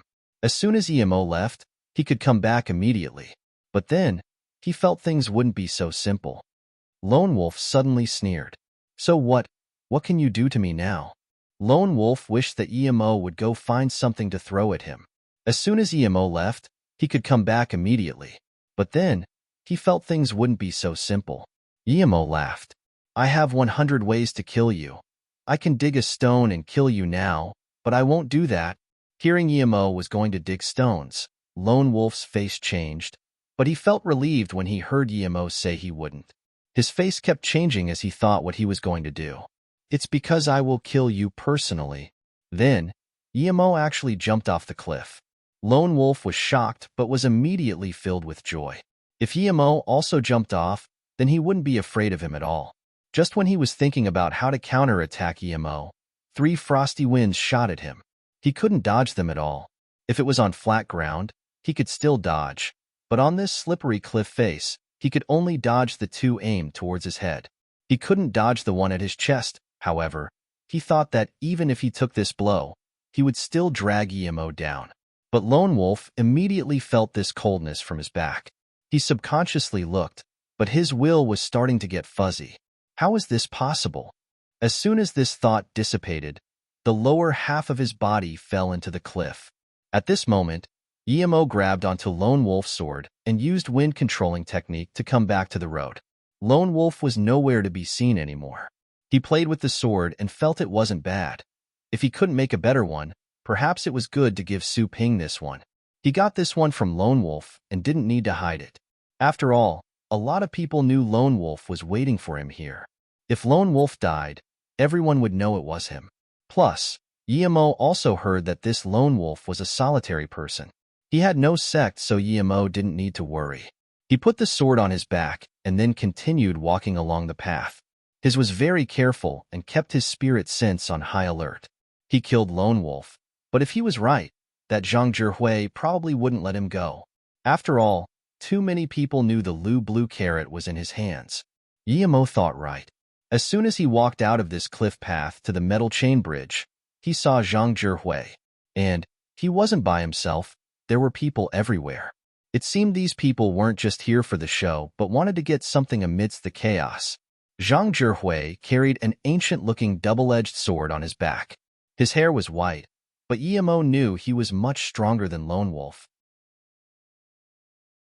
Zhang Zhihui saw Yemo and was dazed, but he saw the sword on Yemo's back and quickly reacted, saying, I would have thought it would be Lone Wolf, but you actually killed him. Since you can kill Lone Wolf, I won't be harsh on you.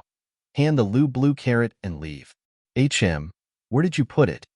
Zhang Zhihui suddenly realized that other than a sword, there didn't seem to be anything else on Yemo. Yemo scanned around, and then looked coldly at Zhang Zhihui before plainly saying, You are Zhang Zhihui?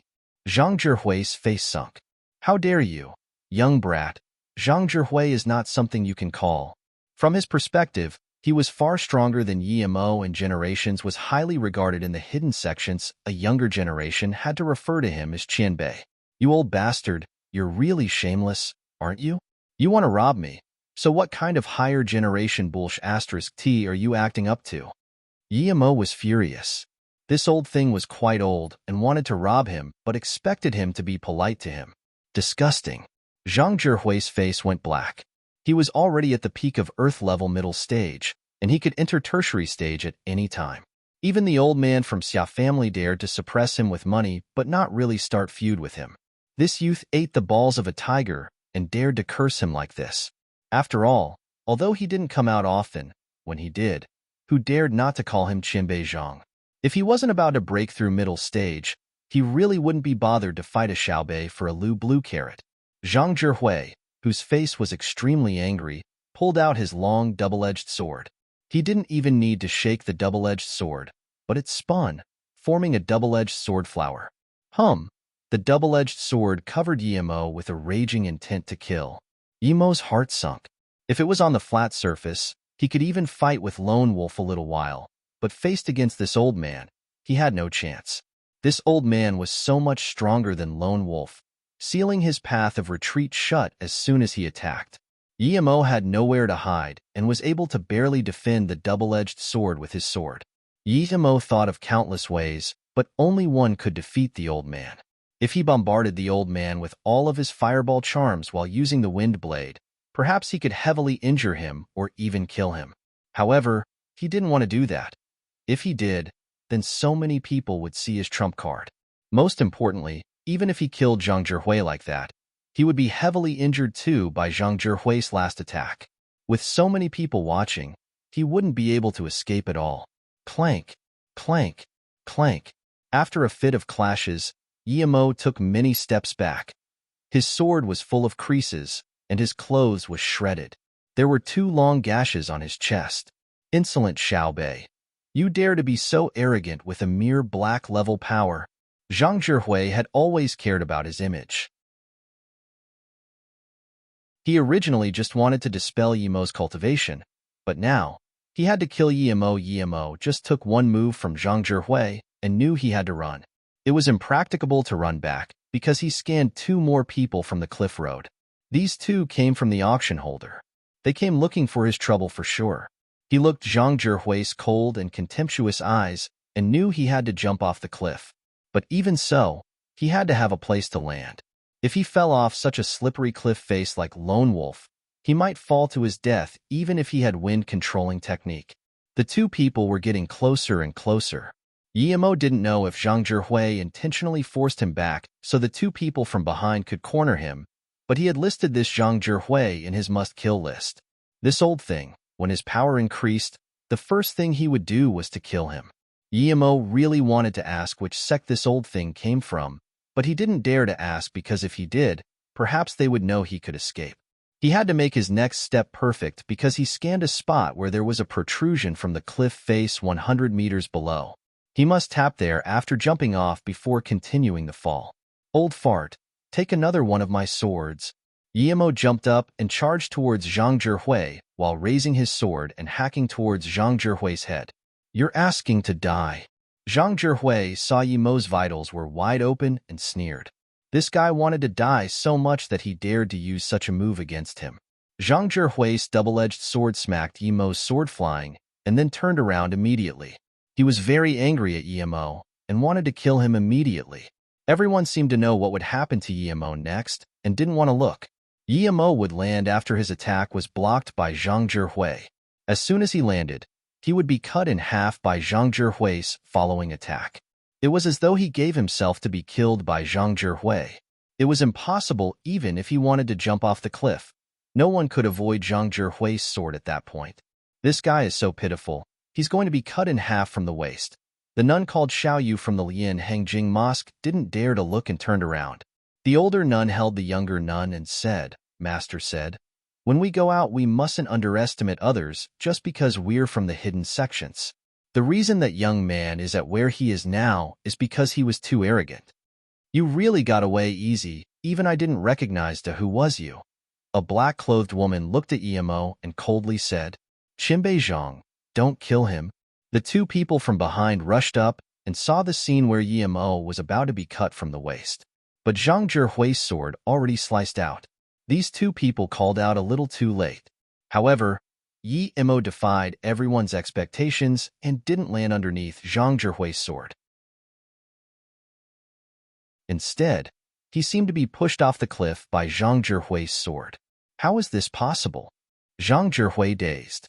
There was no way Yimo could fall off the cliff in that situation. Did his inner chi blast Yimo away? This was impossible. How is this possible? All the onlookers were confused. They didn't think Emo could fall off the cliff. It was impossible to change direction in air without applying force. Even an Earth-level tertiary stage master couldn't do it. Did they see wrong?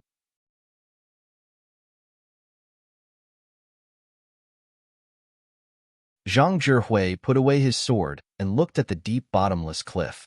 Emo fell down like a meteor, and there was no way he could live. Zhang Zhihui put away his sword and looked at the deep bottomless cliff. Emo fell down like a meteor, and there was no way he could live. Brother Zhang, what was that? Even Shi Wushan was confused. Zhang Zhihui nodded and said, "Perhaps I used too much force on that sword, and I didn't expect this punk to be so weak that he got blasted away by my sword." Although people were still confused, this explanation could barely work. Sigh, that's a pity. In that case, friends, goodbye. We will be packing away the metal chain bridge. Shi Wushan's eyes was gleaming with light as he spoke to the crowd. Zhang Zhihui's face was bleak. Although he really didn't want to go like this, the auction holder had already made the announcement. This was someone else's land, so he had no excuse to stay. He knew that as soon as he left, they would go down the cliff and find that young man. That meant that he did all the hard work and couldn't get anything. Although he was depressed, he had no choice. Everyone seemed to know what the auction holders were thinking and all left. Since that guy was wanted by the auction holder, there was no point in staying here.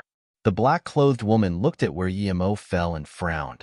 She seemed to have thought of something and had a cold smile on her face before turning to leave with everyone. Of course, Emo knew it was risky using wind-controlling technique like that. Some people might even realize it, but he had to do it.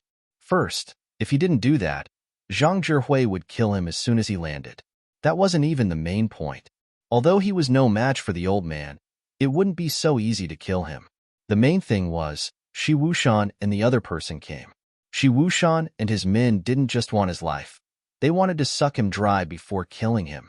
It was because of that Emo still used the unbelievable wind-controlling technique to fall off the cliff despite having the risk of being caught out.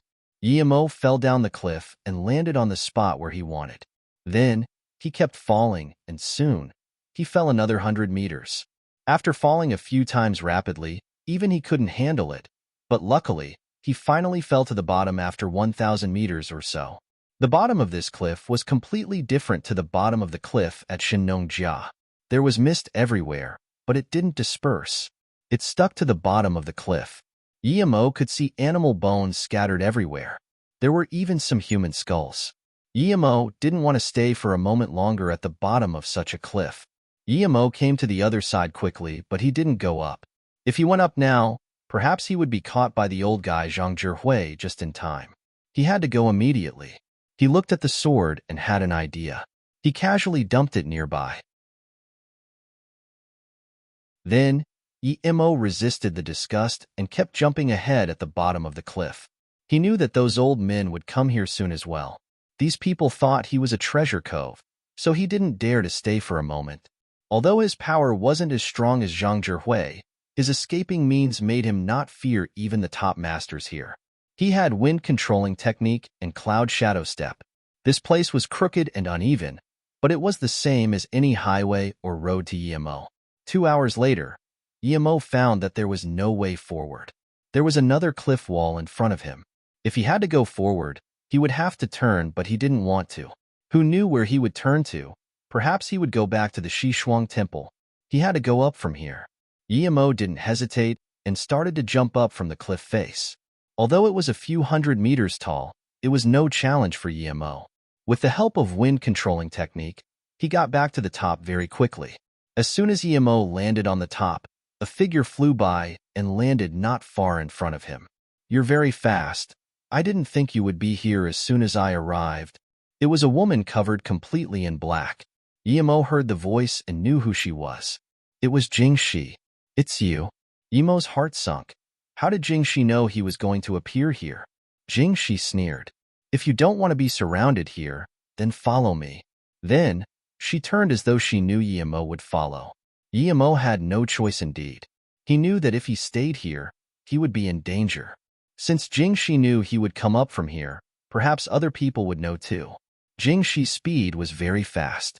She didn't seem to worry Emo wouldn't be able to keep up. 2 hours later, it was near noon. Jingxi brought Yimo left, and right until they arrived at the stadium where Yimo followed her before. Yimo knew that it was a metal chain going down from here, and past that would be the Serenity Gate. He didn't know why Jingxi brought him here. No matter what, Yimo wasn't scared. He was now facing Jingxi by himself, but he still had so many means that he hadn't used. He believed Jing 11 couldn't play any tricks in front of him. Jingxi took off the black veil, showing her gorgeous face. She seemed to smile at Yimo and said, "Brother Dahu, you really appear and disappear out of nowhere." Yimo knew he was recognized and also pulled off his face cover as he blandly said, "I don't dare to be called brother. Don't make me regurgitate the food I ate yesterday." He didn't care at this moment anymore. "Are you very curious about how I found you?" Jingxi said and didn't wait for Yimo to reply before saying, "Not only me, but perhaps even that old guy Shi Wushan knows you're alive." Yimo sneered. Shi Wushan was going to search the bottom for sure.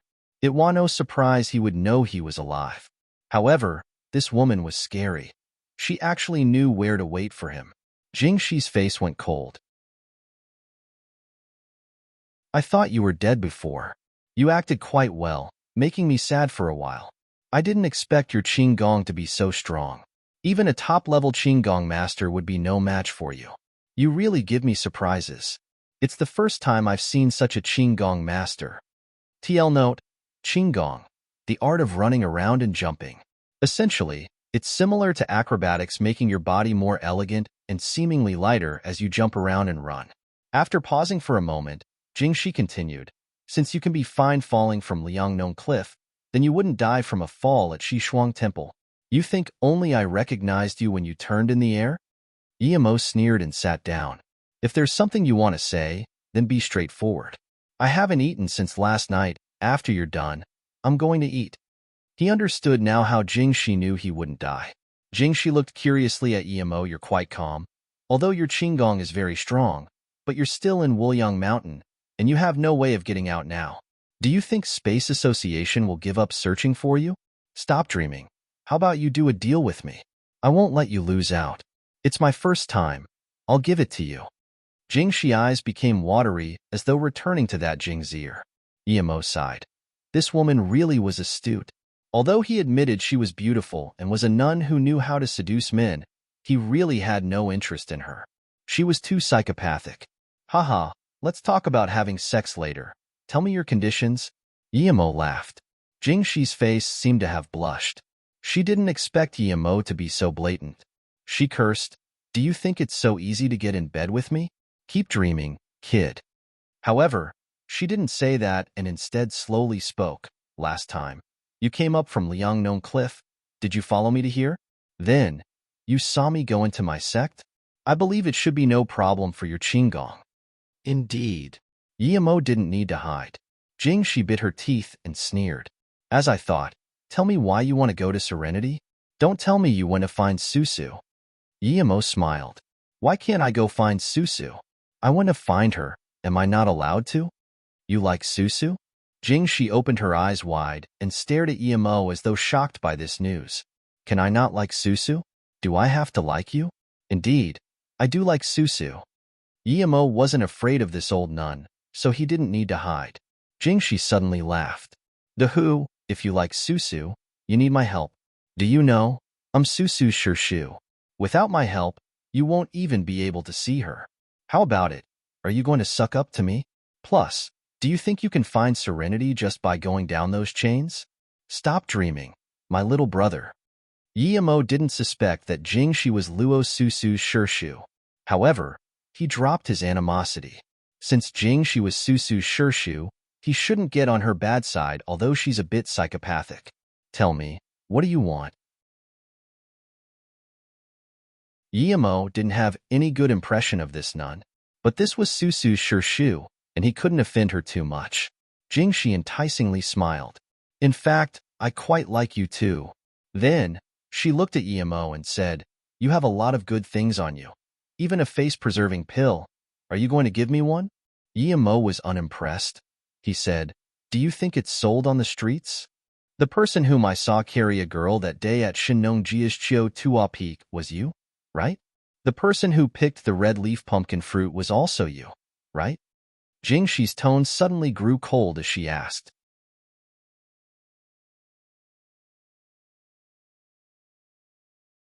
Yimo also coldly glanced at Jingxi. If you want to ask me about this, I'll tell you the truth. I don't know. If you want face-preserving pill, I don't have any now. These pills aren't mine. If you don't have any other questions, then I'm leaving. Yimo also coldly glanced at Jingxi. If you want to ask me about this, I'll tell you the truth. I don't know. If you want face-preserving pill, I don't have any now. These pills aren't mine. If you don't have any other questions, then I'm leaving. Jingxi giggled. I really can't do anything about you, little guy. Don't say so much if. Can you leave? Susu will be engaged with the Dian-song sect next month. I hooked them up. Yimo abruptly stood up. Take me to see Susu now. If she's willing herself, then I have nothing to say. But if you forced her, then don't blame me. So much anger. So what if I don't bring you to see Susu? Do you think a mere black-level martial artist like you can face off Dian-song? They can kill you with one finger. Jing 11 didn't care that Yimo was mad at all. Yimo stayed silent for a moment before saying, Lu Blue Carrot isn't on me now, but I can promise to give you that flower. As for the face-preserving pill, I can ask that Qianbei for you. I also want your Qinggong, Jingxi plainly said. Yimo coldly looked at Jing X. Even if I give it to you, you won't be able to learn it. Jingxi contemptuously said, That's my problem. I don't need you to worry. Just tell me if you agree. Okay, if you bring me to see Susu. Yimo agreed to Jingxi's request without hesitation.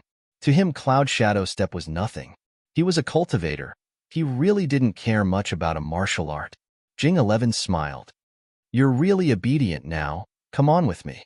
Seeing Jingxi not ask for anything, Yimo phased. You're not worried I go back on my words? Jingxi laughed. That's only if you can. Do you think you can come out after I bring you in without me? I'm really starting to like you. You're so naive. Yimo was disgusted, but he knew what Jingxi meant. It was due to Qi, but fortunately, Jingxi didn't know he had the key. It was because he had the key that he forgot that it was needed to go in and out. Jingxi brought Yimo onto the metal chain, and at the end, she opened a small door on the side of the cliff with a card and brought Yimo in through a small door. She saw Yimo didn't seem to be surprised at all and curiously asked, Why aren't you surprised at all? Can you find here without me? Yimo was thinking there was no way Jingxi would be so easy to talk to. He just didn't understand what she was going to do. Now that Jingxi asked, he thought of her contemptuously. Without you leading the way, I'd go in faster. I can't come here without you. Yimo's tone was bland, making Jingxi feel as though she punched cotton. Little did she know Yimo was saying the truth in another sense.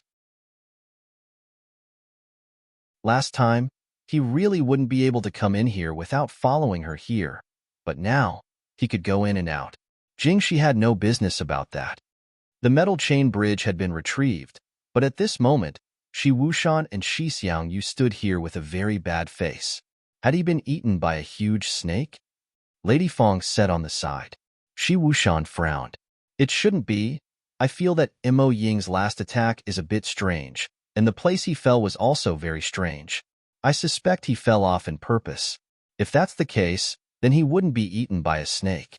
Plus, there are no big snakes nearby. And we didn't find his sword either. The only thing is that no one would be able to survive if they fell off here, much less a mere black-level martial artists. We have found the sword, Elder Shi. At this moment, a man in his 30s came up the soft stairs. There was a crooked sword in his hands. That means he really might have been eaten by something?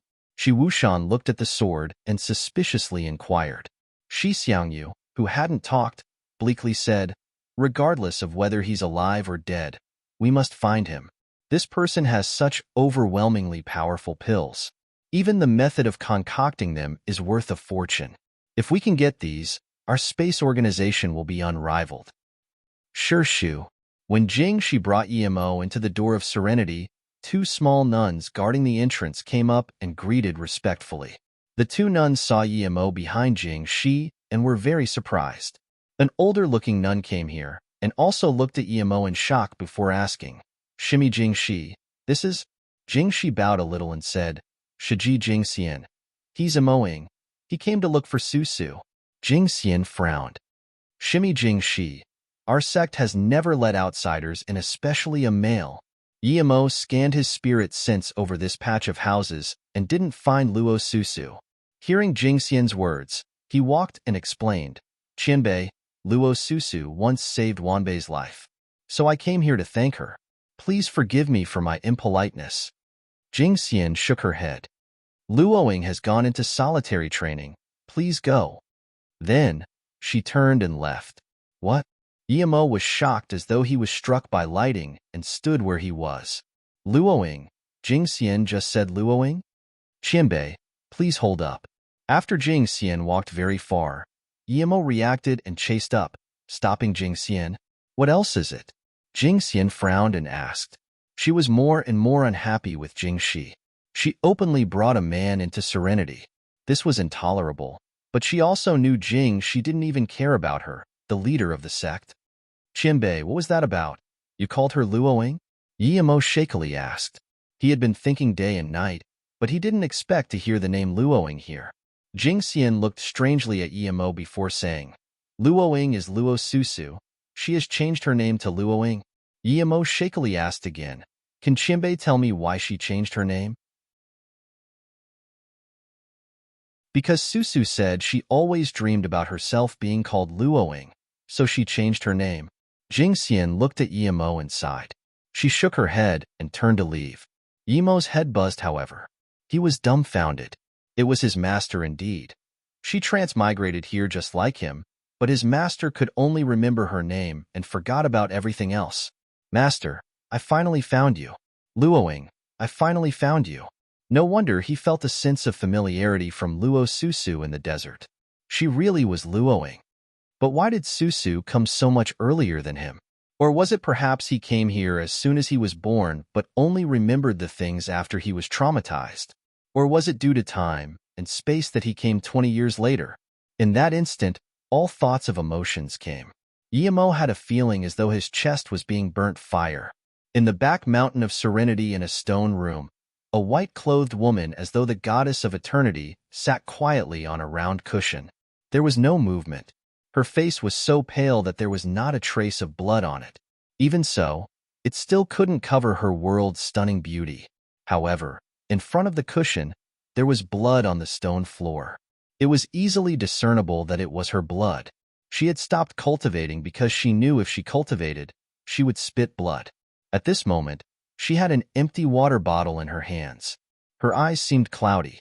In her dreams and consciousness, there was always a figure hovering about. However, when she wanted to see clearly, that figure disappeared. Now that she couldn't cultivate, the figure in her head appeared more frequently. It was as though she had known that person a long time ago. Eventually, that hovering figure stopped, and she discovered it was Yimo. After a long while, she breathed comfortably and felt the jade necklace on her chest. The jade was only the size of a pea. She knew that if it weren't for this jade, she would have been tortured to death by this frost room. However, what made her more confused was that she felt Yimo's chi on this jade necklace. Was she thinking too much, or what? 3 years. She smiled bitterly. She couldn't even last 3 months. If this pea-sized jade disappeared, it would be the time she died. Even her master couldn't last 2 years. How could she last 3? Her mind flashed the moments when Yimo was still with her. He pointed at the clear well in the desert and said, Happy birthday. This is the gift the heavens told me to give you. Do you like it? I like it. I really like it. That's the best present I ever received. Thank you, Yimo, the white-clothed woman mumbled. There was some softness in her eyes. Since she was about to die, why bother forcing herself not to think about it? She felt the dried-up blood on the cushion. There was his blood there too. Suddenly, she had a strong desire to see Yimo. She wanted to ask if Yimo was that figure in her dreams, but she knew that even if she saw Yimo, she couldn't ask such words, and Yimo wouldn't know either. She longed for Yimo to bring her to see that clear well again. Some people are just destined to be remembered forever. Even reincarnation wouldn't be able to wipe away that memory.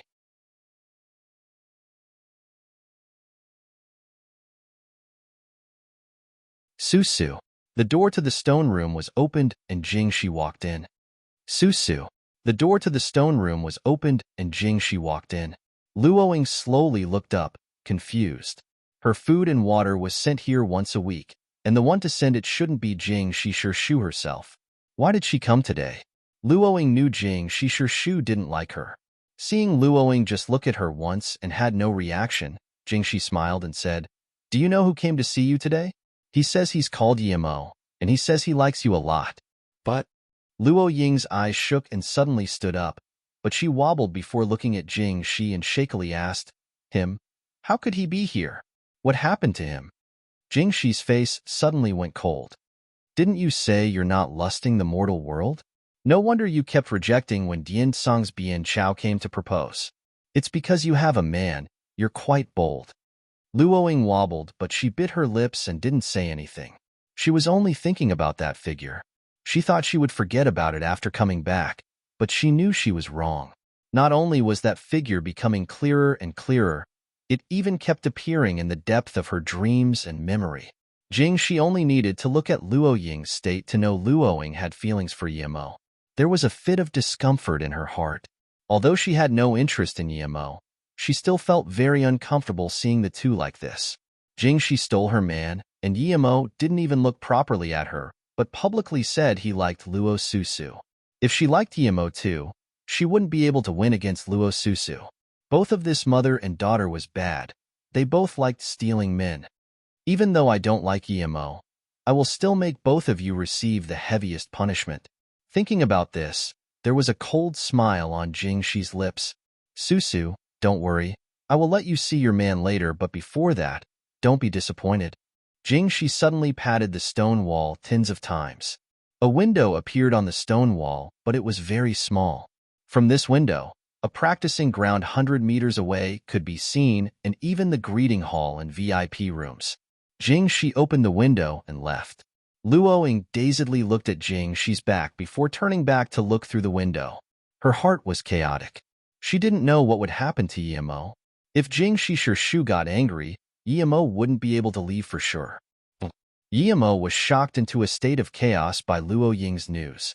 When he woke up, he just saw a small, fresh-looking nun standing in front of him. The nun saw that Yimo woke up and quickly said, "Xiong, the leader told me to send you away from Serenity." Before she finished, Yimo immediately interrupted her, "Tell your leader, I will take Luoying away today. No one can stop me." At this moment, there was only Luoying in his heart. Even if he destroyed Serenity, he would still take away Luoying. No one can stop his determination. Bian Chao, a mere hidden sect person, dared to think about his master. He truly didn't want to live anymore. In the eyes of a Dao cultivator, no matter how strong Dian Song was, he wouldn't think much of it. Luoying, as long as he still had one breath left, no one can touch her. Xiong, this pretty nun saw Yimo was being unreasonable and called out again with difficulty. "Go back, let me handle this." Jingxi arrived in time. Her words made the small, pretty nun feel relieved. She bowed and said, "Yes, Shu." Yimo looked coldly at Jingxi. "Take me to see Luoying. I agree to all of your conditions." Jingxi expressionlessly said, "Come with me first." Jingxi brought Yimo into the last room in the patch of houses and then closed the door. She sighed and turned around slowly while walking away. Yimo saw Jingxi close the door and noticed a burning incense in the room. The smell was a bit strange. He frowned and wanted to say something, but Jingxi took off her outer layer of clothes, revealing her snow-white skin and underclothes. The red band around her stomach and chest was exceedingly vibrant. Jingxi, after taking off part of her clothes, seemed sexier in the room with the aroma of the incense. Yimo couldn't understand what this nun was trying to do, but as soon as he thought of the nun's intentions and words, he wasn't aroused the slightest bit. "You bad boy." Jingxi actually went up and hugged Yimo's head buzzed. The body of a voluptuous woman enveloped him. Not to mention this woman was a nun, a very pretty and holy-looking one at that. He clearly didn't have any feelings for this woman, but there was a desire rising from the bottom of his heart. Feeling Yimo's change, Jingxi stuck more closely to Yimo. She originally just wanted to put up an act for Luoing to see, but the man she liked was just like that, unable to resist her temptations. She wanted to make Luoing disappointed, despaired, hurt, and then mock her in front of her. However, Jingxi didn't really intend to let Emo cross the line. She had her ego, but when she hugged Emo, the manliness smell of Emo, as well as the aphrodisiac incense she lit, made her feel wet. She overestimated herself or underestimated that incense. She could no longer resist the lust she had hidden for 40 years. She really wanted it now, very desperately. Jing 11 breathed heavily. Her eyes were cloudy, and she couldn't resist to stretch out her tongue to find Emo's lips. Her hands were reaching towards Emo's chest while murmuring, "Emo, hurry up and have me, I want." Emo, who was burnt by lust, and even pulled down Jingxi's bra, suddenly had a fright. This woman knew he was called Emo, meaning she knew who he was, but she pretended she didn't know. Then, he looked at that incense and immediately knew it was an aphrodisiac incense. What did this woman want to do? Emo calmed down, thinking that was close. He almost fell for it. But he didn't know Jingxi fell for it herself as well. When Luoing saw Emo through the window, she suddenly wanted to cry. She remembered last time in the desert when those bugs were about to engulf her. It was Emo who came and carried her away. Then, she remembered when Emo couldn't escape the bugs. He would rather throw away the life-saving bag than dump her. And before he was about to die, he even slit wrist and let her drink his blood. Did he come here today to bring her away? Did he bring her to see that clear well? However, the next scene made her feel like her heart was being sliced. She couldn't understand why she had such feeling. Emo never gave her any promise, nor did she to Emo. But when she saw Emo hug that woman, the way the two were acting, she couldn't prevent herself from crying. She felt her chest was shattered, and all her power was leaving her. She didn't want to look at him, but she couldn't stop herself. She remembered Jingxi's parting words. But before you see each other, don't be disappointed. Was she disappointed? Why did he come and find her, but act like that with Jingxi Shu? Why? Luoing knew Jingxi intentionally seduced Emo, but Emo's reaction made her feel very bad. No matter how loose Jingxi was, she couldn't accept Emo being loose with Jingxi together. She felt like she remembered Emo from her past life. The image of Emo in her mind was from past life, so she couldn't accept seeing Emo and Jingxi like this. Her heart ached so much, but she couldn't control it. She slowly turned around and finally wasn't able to control it as more tears fell down, sliding past her lips, bringing the blood from her lips down onto the cold stone floor.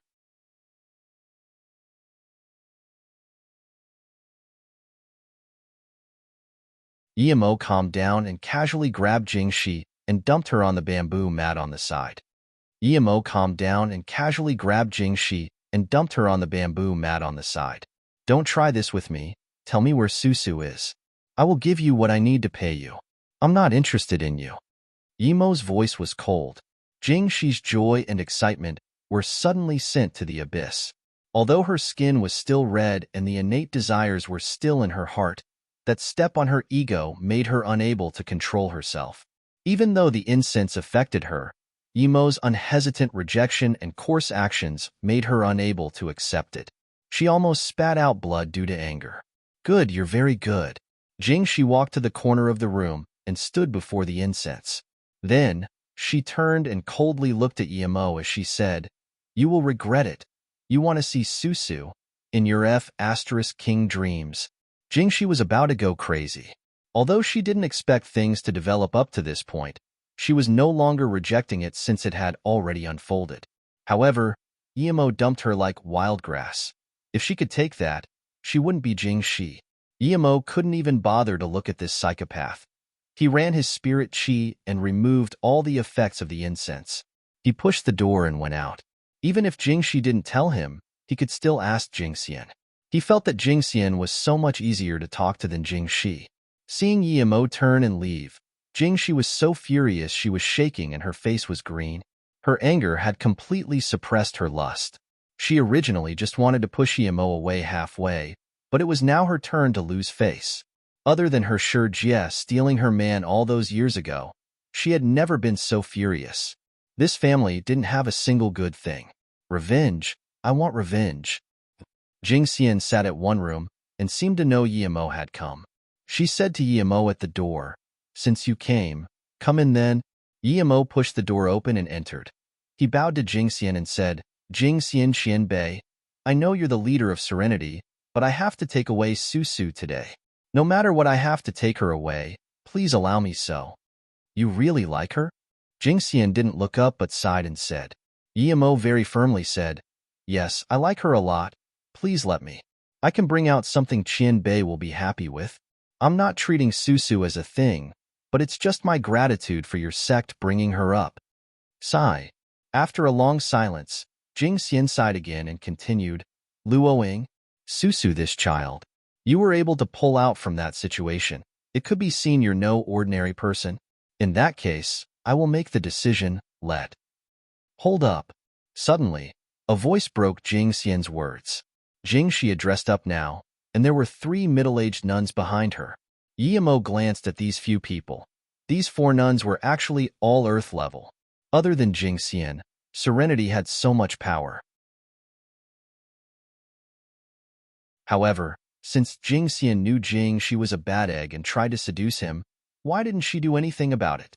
Was she just a puppet leader? Jing Shi Shermei, what else do you want to say?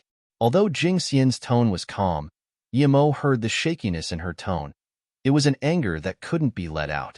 Jing Shi calmly said, "Leader Shi Jia, this man is from the mortal world.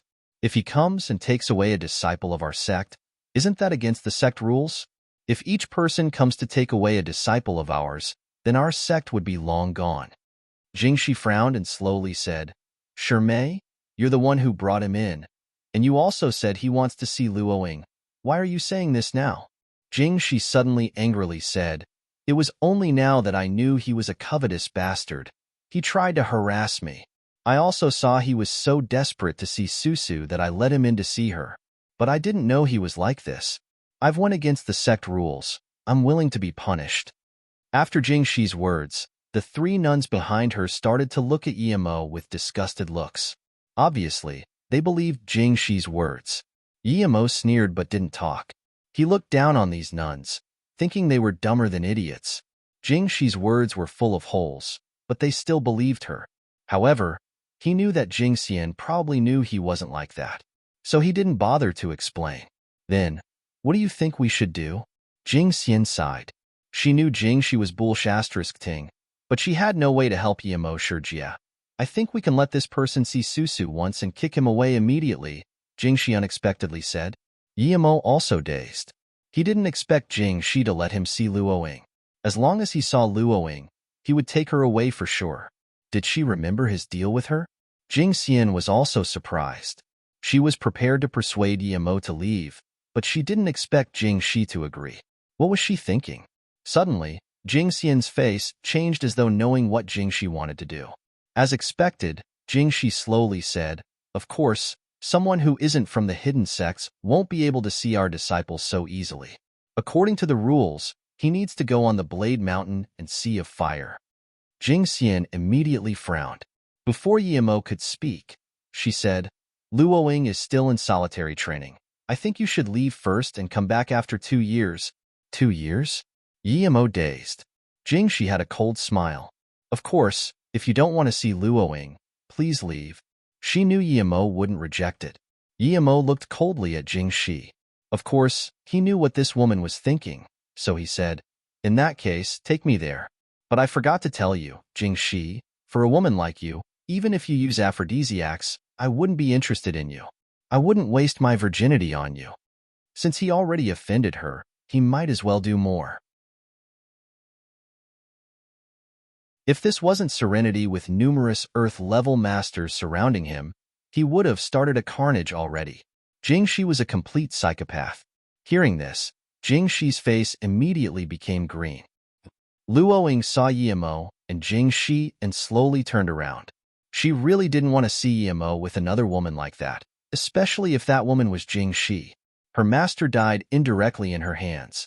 However, Luoying still couldn't resist her urge to see Yimo. Even though she turned around, she still couldn't resist her desperation and hope. She wanted to see if Emo was the same person in her dreams, and she also wanted to see if Emo would come to take her away. However, he had already done that. Would she let him take her away? She finally couldn't resist it and turned around again. The room was now empty. So where did Emo go? Luoying suddenly started to worry.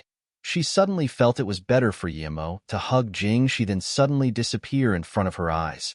She rushed to the window and looked around. There was no sign of Emo. She began to worry more and more. She knew Emo was quite strong, but perhaps Jing Shishu only needed one hand to kill him. Did Emo reject Jing Shishu, making her angry, and to the point where she killed Emo? Luoying suddenly started to blame herself. She even hoped Emo didn't reject Jing Shi and didn't make Jing Shi angry. Emo must have been forced in that situation. How could he be a match for Jing Shi? She really shouldn't have been sad for that. Since he came, he must have been here for her. If he didn't listen to Jing Shishu, how was he going to find her? The more Luoying thought, the more she was worried. Sword Mountain?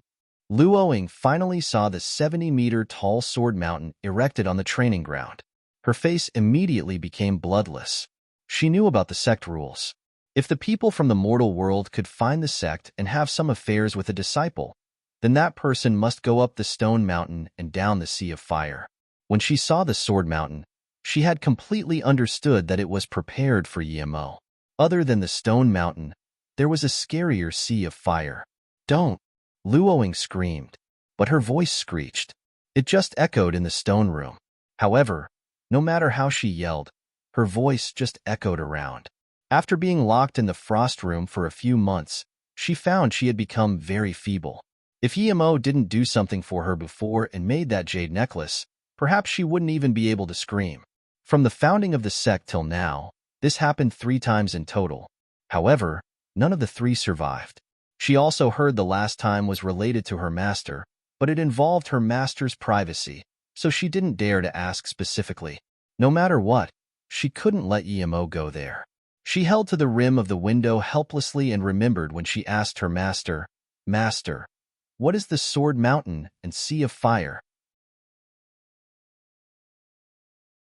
That was the 3rd year she came to Serenity and heard the conversation of her 2 Shijia, and then she came to ask her master. Luoying remembered clearly that her master's eyes were red as she patted her head. Susu, that's the promise and persistence of a man. If one day a man is willing to go there for you, he's the person you're waiting for.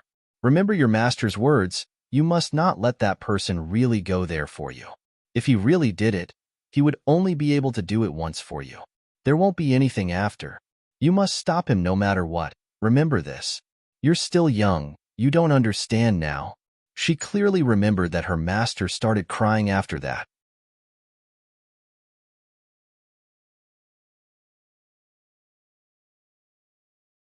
I came late. I came late. I need to stop him. I must stop him. These words buzzed in Luoying's mind. She suddenly realized that she couldn't even scream anymore. She couldn't stop him, and she could only look at the tall Sword Mountain with despair. Although he didn't know what the Sword Mountain and Sea of Fire was, Emo wasn't afraid of it at all. He was a cultivator. If he was scared of merely that, then he might as well not cultivate. Emo followed Jing Shi and company to the training grounds. He saw from afar those tall sword mountains. It was double-edged. Emo frowned.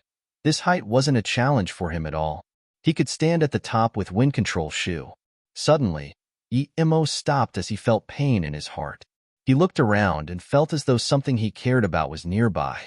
He subconsciously scanned out his spirit sense, but didn't see anything. What? Are you afraid? If you're afraid, then leave. It wasn't Jing Shi talking this time, but instead a nun beside her. Her face was very dark, and her looks very ugly too. Emo wondered if this woman was the ugliest one in the sect. He couldn't be bothered to pay attention to this woman. Since she was with Jing Shi, it meant they were together. There were 30 or so nuns around the Sword Mountain. Probably all the nuns in Serenity came. Emo looked up at the Sword Mountain, which was like a huge tower with a triangular spear shape. There were very thin silvery white blades on the mountain. The blades faced up with 3 blades each row. There was a row every 30 centimeters. One could imagine that normal people wouldn't even be able to stand up there. Yemo frowned. This stone mountain was very easy for him. He only needed to tap on one of the blades to reach the top, but for others, it definitely wouldn't be so easy. But then, he thought, his way wasn't so easy either. Other than him, who could us wind control Shu to fly up nearly 100 meters? Jingxian frowned and said, Shermei, why is it so tall?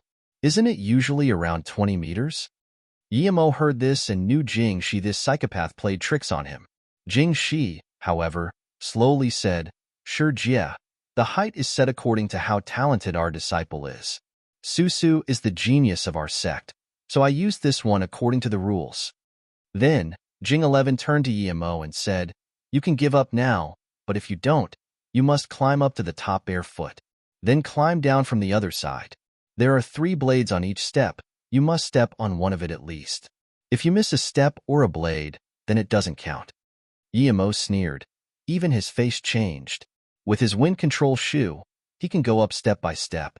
Although it wasn't good for him, it was no big deal. However, he couldn't go too fast because if he did, Jingxi would definitely find another excuse. The main reason his face changed was for Jingxi to see. Although this didn't benefit him, it didn't threaten him. Jingxi saw Yemo's face change and sneered. Since you came and insulted me, keep insulting me. Even if you want to go, I will still kill you. Jingxian also saw Yemo's face wasn't good, so she wanted to advise him. However, Yemo came over and said, Jingxian Qianbei, please help me record the entire process. Then, he took out his phone and gave it to Jingxian. He was afraid Jingxi would do something. Although he wasn't afraid of the Sword Mountain, he was suppressing his anger. He still wasn't strong enough. If he was stage 4 or 5 now, he would just apprehend Jingxi and make her hand Luoing over. He wouldn't need to climb some *T Sword Mountain. Yemo took off his shoes and stood on the first step without hesitation. Blood immediately started to trickle. A few less bold nuns immediately screamed and covered their eyes. Jingxi sneered and told a nun, Bring Susu here. She had this satisfaction of revenge in her heart. She would let Susu see the person she loved in such a state. Yemo also sneered. With his power, his foot wouldn't bleed on the first step. No matter how strong the blade was, it needed to be after at least tens of meters before that happened, or maybe even not. Although this was the first time for him, he could still handle it. The reason he made his foot bleed on the first step was because his spirit sensed there were more traps in the Sword Mountain. If he appeared unscathed, Jingxi would definitely activate something. This Jingxi knew his Qinggong was strong. Even if Jingxi tried playing tricks in the middle, he wouldn't be afraid. But he was afraid this woman would find some strange reason for him not to be able to see Luoing. While Luoing was lost and worried, someone actually opened the door and took her to the training grounds. She didn't even think and rushed out. When Luoing came to the scene, Yemo was already more than 100 stairs up at around 40 meters. Yemo inundated the bottom of his feet with qi. Although his wind control Shu was strong, it wasn't easy going up step by step slowly like this. After more than 10 meters, Yemo found a way. Although it was tiring, but after he focused his qi at the bottom of his feet and paired it with wind control Shu, he had a way to finish this unscathed. It was because he knew there were more traps in here that he kept his spirit sense locked tightly on Jingxi. Every 10 meters, he would make himself bleed. When Jingxi saw the blood, she was ecstatic and sneered. She overestimated this punk. Bleeding on the first step, he wouldn't be able to last till the end, and this was just Sword Mountain. There was a scarier sea of fire. She didn't believe Yemo would be able to finish. Jingxian, I finally got some revenge. Luoing came to the mountain with a pale face. She immediately saw the blood on the floor, causing her mind to turn blank. She wanted to scream, but she quickly held her mouth, afraid that she would affect Yemo. Susu, this friend is really good to you. He dares to walk the Sword Mountain for you. Although sure Shu is doing this for your well-being, but Jingxi saw Susu come and said expressionlessly, Sure Shu, please let Yemo come down, I beg you.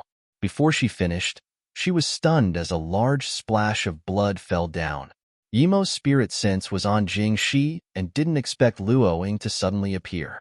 Luoying was so weak and skinny. Even her face was bloodlessly pale. Under such pain and desperation, the chi under his foot dispersed, and the sharp blades immediately cut into his feet deeply. Yimo immediately knew the situation wasn't good. He gathered his focus. He wanted to kill Jingxi now for torturing Luoying like this. However, he knew now wasn't the time to kill this old nun because she was stronger than him. Arg! Seeing so much blood splash, Luoying couldn't control her worry anymore. Tears covered her face as she kneeled down in front of Jing Xian. Leader Sherbo, please let Yimo go. I beg you. Susu is willing to walk it for him.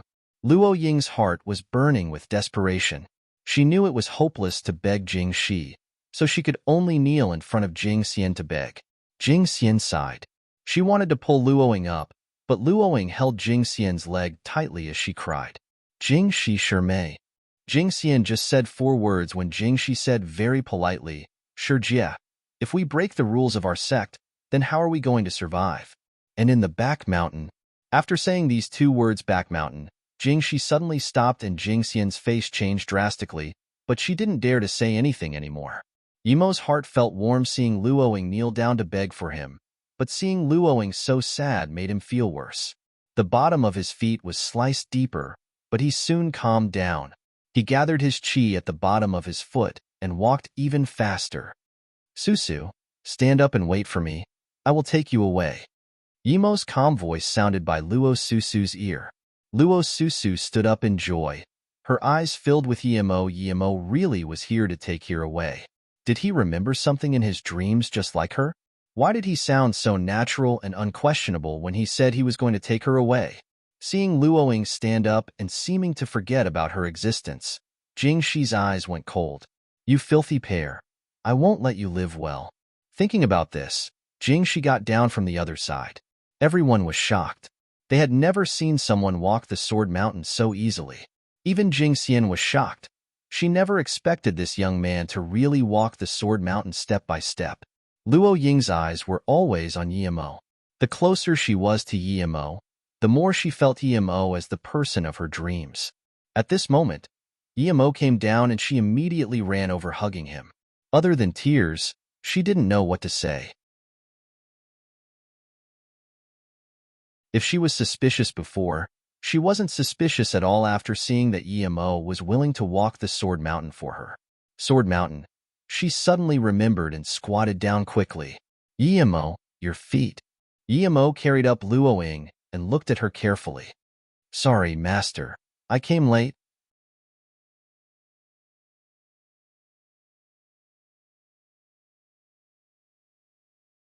Luoying's face blushed a little after being carried up by Yimo. She quickly said, Put me down, they're all watching. Luoying's face blushed a little after being carried up by Yimo. She quickly said, Put me down, they're all watching. Yimo's heart was about to explode with joy seeing his master again. The recent discomfort had all dissipated. He even put aside his hatred for Jing Shi. Although he was excited, he listened to Luoying and put her down. Luoying looked up and saw Yimo just look at her. Her pale face grew more lively. Yimo had already grabbed Luoying's wrist and passed Chi in to treat her. Being so intimate already, Luoying, a few months ago, you were still arguing. What about now? Jing Shi's cold voice sounded. Hearing this voice, the rudiness of Luoying's face disappeared. Yimo turned around and coldly looked at Jing Shi. Jing 11, don't think I would let this go. What you did to Luoying, I will get back from you many times. How dare you be so arrogant in serenity? Who do you think are? You think you're so great for walking the Sword Mountain? If you dare to offend our serenity, we will make you remain here forever. The black-faced nun immediately yelled. Then she looked at Jing Shi. If Jing Shi gave the order, perhaps she would immediately go up and attack Yimo. Luoying quickly covered Yimo's face and bowed. Jingwen Shu, Yimo just came here and don't know a lot of things. Please forgive him. The black-faced nun didn't even look at Luoying and just waited for Jing Shi's order. Yimo was alert. If Jing Shi was going to attack him in Susu, he would immediately use tins of fireball charms and then take Susu to run. What everyone didn't expect was how Jing Shi's face kept changing before eventually smiling and saying, Since Susu begged for forgiveness, I won't care about it this time. There's still the Sea of Fire. If you can pass that, you can even take Susu away, much less see her. But it's late today, Susu. Take Emo to rest, continue tomorrow. Then, Jingshi turned and left. Not only was Emo stunned, but so was everyone else. This wasn't like Jingshi. How could she be so easy to talk to? After a while, Susu reacted and quickly said, "Thank you, Jingshi Shu." Watching Jingshi walk away, Jingxian frowned and wanted to say something but eventually didn't. Soon, there was only Yimo and Luoing at the big training ground. Yimo was becoming more and more confused. This wasn't like Jingshi at all, but as long as Luoing was by his side, it was fine. Regardless of what tricks Jingshi tried to play, he wouldn't be afraid. Why did you come here? Didn't I tell you not to come? After everyone had left, Luoing then remembered why Yimo was here and became worried. Yimo smiled. Susu, I came to find you, but I feel there's something wrong with your Jingshi Shu. She has no reason to let us go. She said not to go the Sea of Flames today, I suspect. Oh, by the way, let me see your feet. Yimo's words reminded her. Yimo's feet was still hurt. She quickly bent over and looked at Yimo's feet. Yimo pulled Luoing up again. My feet are fine. Let's go to the place you live. Where were you before? How come I couldn't find you? Luoing pointed at a peak, more than 100 meters away. I've been living in the frost room there. Jingshi Shu made me stay 3 years in there for punishment. Tell me why. 3 years in a frost room? Yimo was immediately furious. Only a few months had passed, yet Luoing was tortured like this. If it was 3 years, that would surely take her life. Jingshi, you old nun. No wonder he wasn't able to find Susu. The place Luoing pointed at was just out of his spirit sense range. Feeling Yimo's anger, Luoing quickly pulled Yimo and said, Yimo, I'm fine now, let the past go. I'm very happy that you can come to see me. Susu, tell me, why is Jingshi targeting you? Yimo was very unhappy.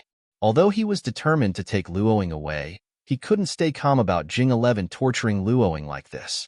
Luoing felt warm. This was the first time she felt such warmness after her master died. She looked up at Yimo and said, because my heart isn't calm and I can't cultivate. So, your heart isn't calm and you can't cultivate? Yimo repeated. Although he didn't know what it meant, he said, since you can't then don't, I will give you the way to cultivate. It's much better than the garbage of serenity. The things my master taught me isn't garbage. I don't like you talking about my master like that. Then, Luoing turned and left. Yimo helplessly smiled. He knew his words were a bit over the top, so he chased and awkwardly said, Okay, my bad, but I have a way for you to cultivate. Luoing didn't say anything and just walked into one room at the furthest. Yimo awkwardly stood at the door, not knowing whether he should go in or not. What are you standing at the door for? Why aren't you coming in? Luo Ying's voice sounded. Yimo rejoiced and quickly went in, closing the door on the way. The moment Yimo closed the door, Luo Ying's body shook.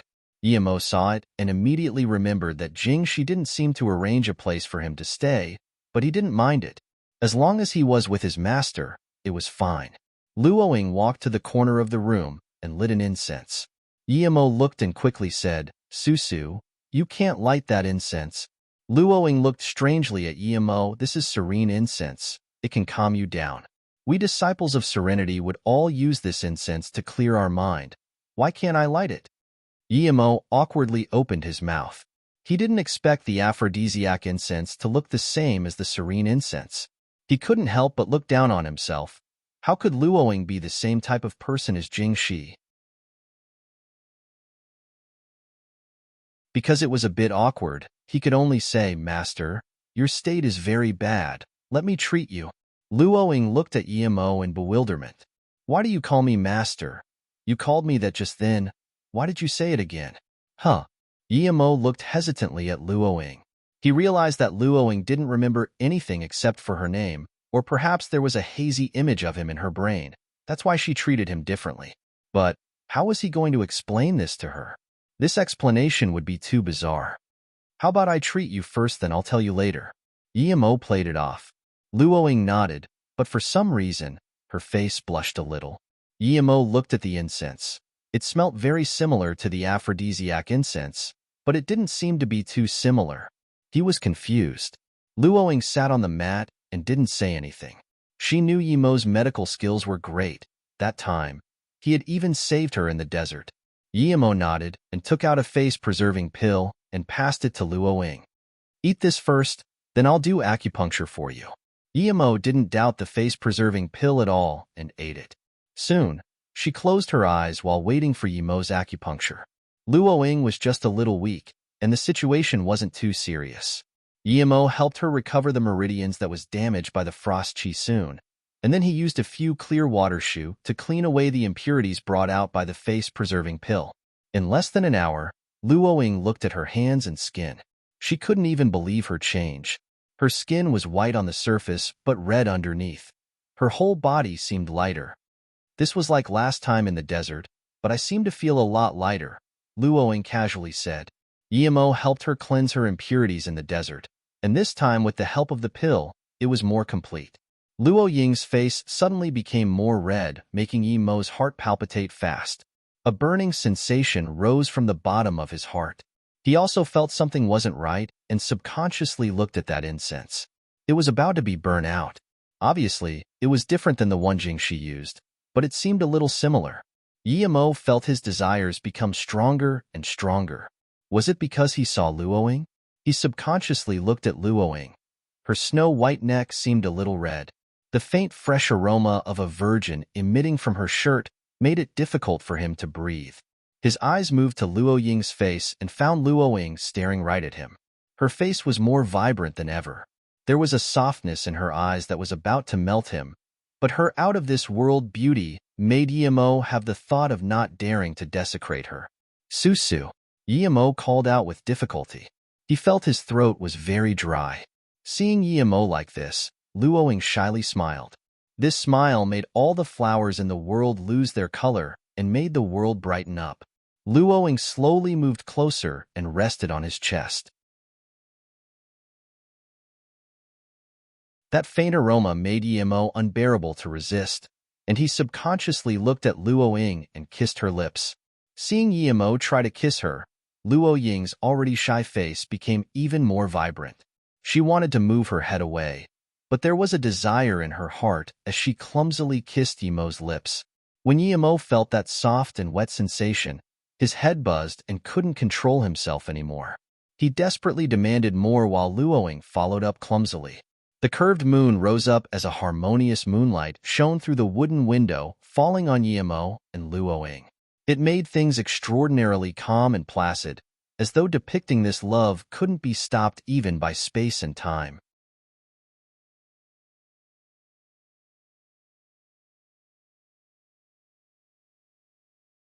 After a long while, Yimo exhaled and parted with Luoying's lips. Luoing didn't dare to look at Yimo, so she just buried her head in his chest as though those clumsy acts were irrelevant to her. After a long while, Yimo exhaled and parted with Luoying's lips. Luoing didn't dare to look at Yimo, so she just buried her head in his chest as though those clumsy acts were irrelevant to her. However, her body was still warm and soft, and her breathing became faster. Yimo looked at the incense in the corner of the room that had ceased burning. At the same time, he used his qi to remove the effects of the incense in Luoying's body. Luoying's breathing calmed down, but she held Yimo tighter. Yimo moved her away from his own body too before he smiled, then said, "Susu, I feel the incense you lit up is problematic. It seems to be a type of aphrodisiac." Luoing looked up and smiled sweetly. "I realized that after.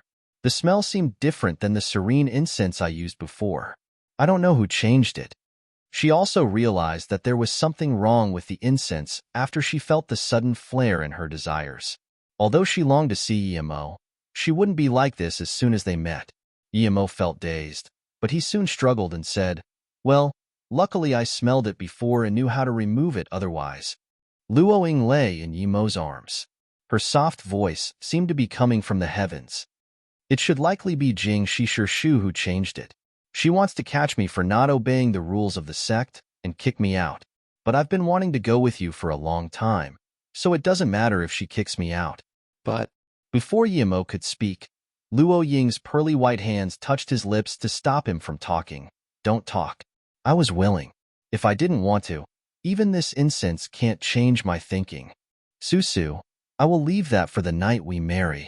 Yimo had this excitement of being accepted and couldn't seem to be himself. Luoing agreed softly, and after a while, she said, Dummy, you always call me master, and it's too late to change now. I always dream of you.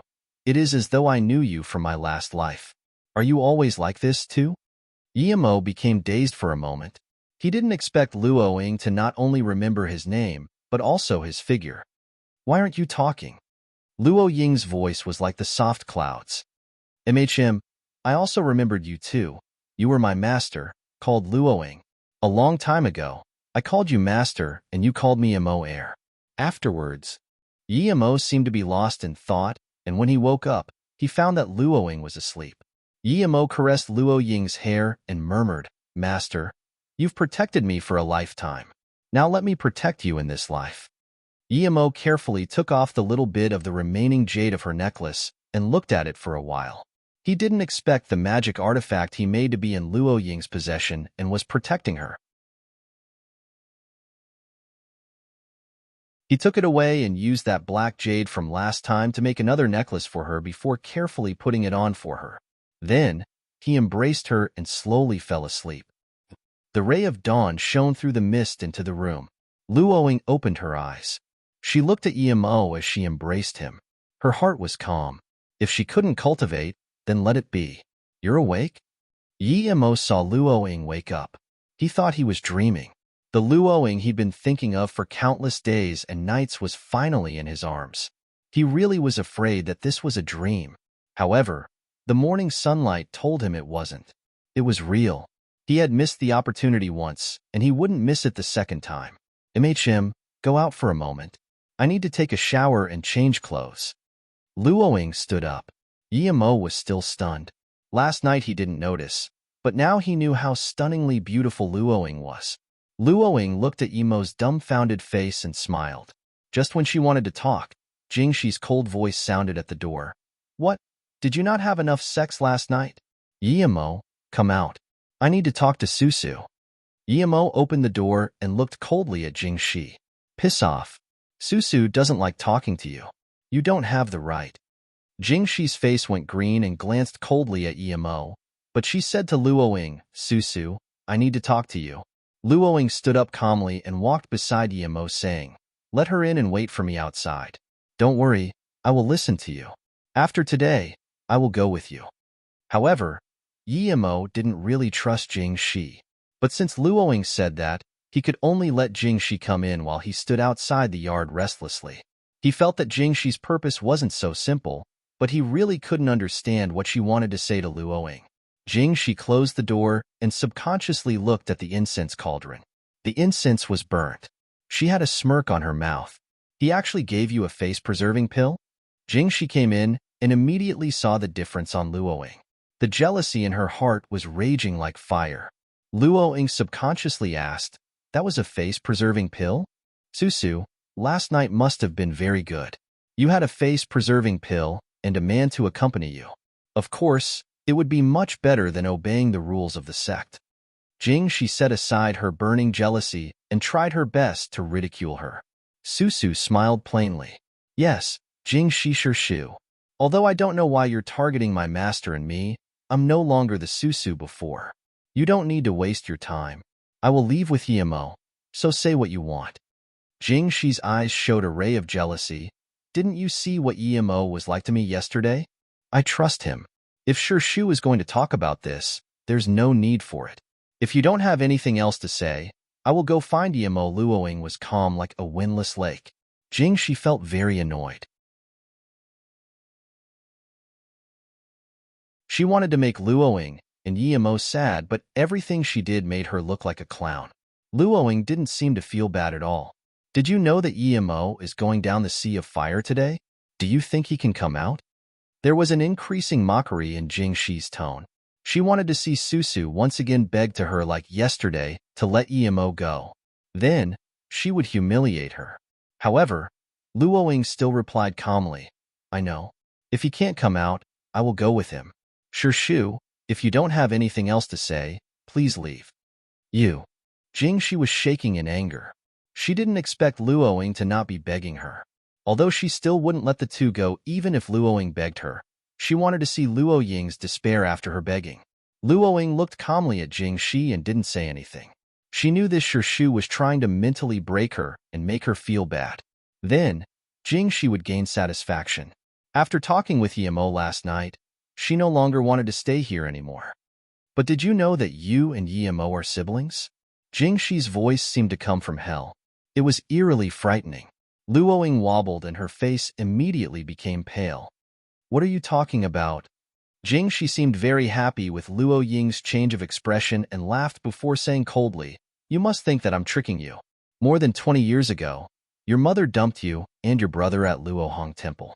Then, you were chosen by Ning Zhongfei and Lan Yu, but Yimo was taken in by Yin Wentian and his wife. 5 years later, your mother tried to get you to come to Serenity. She thought I didn't know, but I saw everything in my eyes. It was because she stole my man that I hate her to the end of time. You are just like your mother, a filthy bitch. You won't even let your brother go. Ha ha ha ha. Luoying immediately spat out a mouthful of blood and fell to the mat shakily. Yimo heard Jingshi's hysterical laughter, so he charged in without thinking. Seeing Luoying's state, he was so scared his soul nearly left him.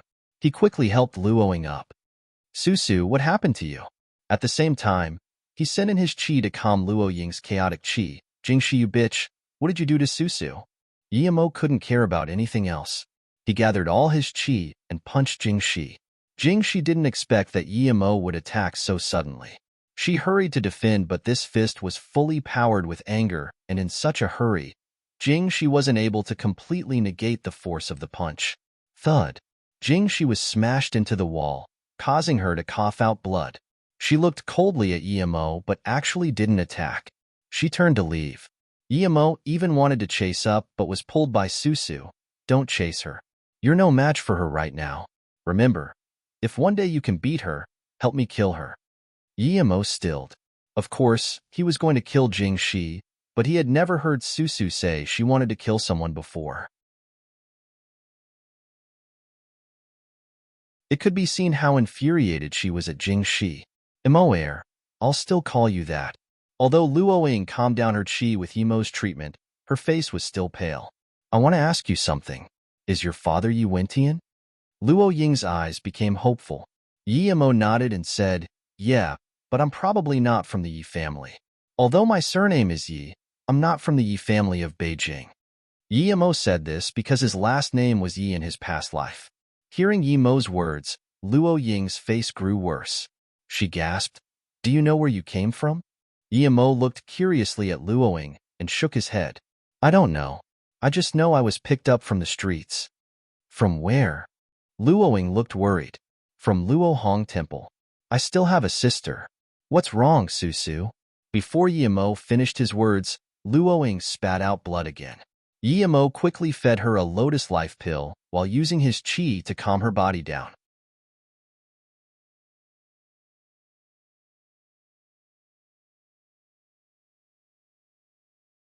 Luoying calmed herself and gently patted Yimo's hair.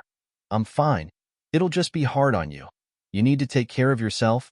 Luoying calmed herself and gently patted Yimo's hair. I'm fine. It'll just be hard on you. You need to take care of yourself. Yimo couldn't understand Luoying's words and pushed her into his arms.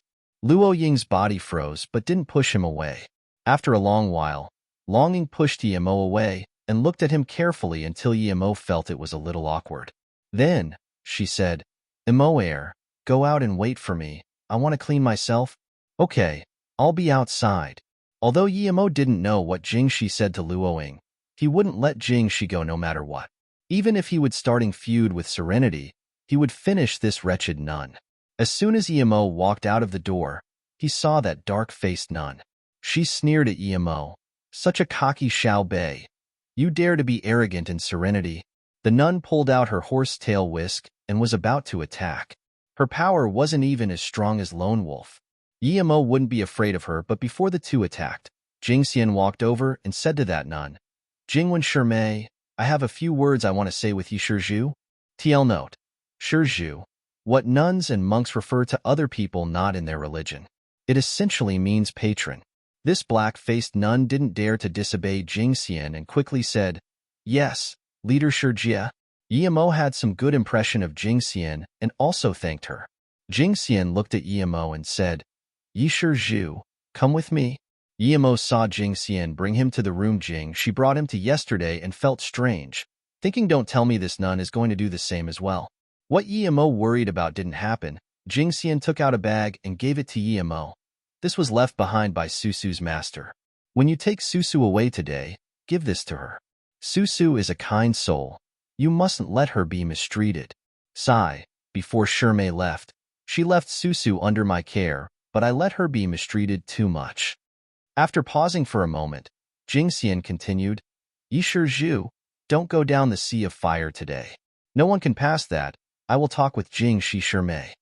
He took the bag and felt strange. Why didn't she give it to Luoying straight away?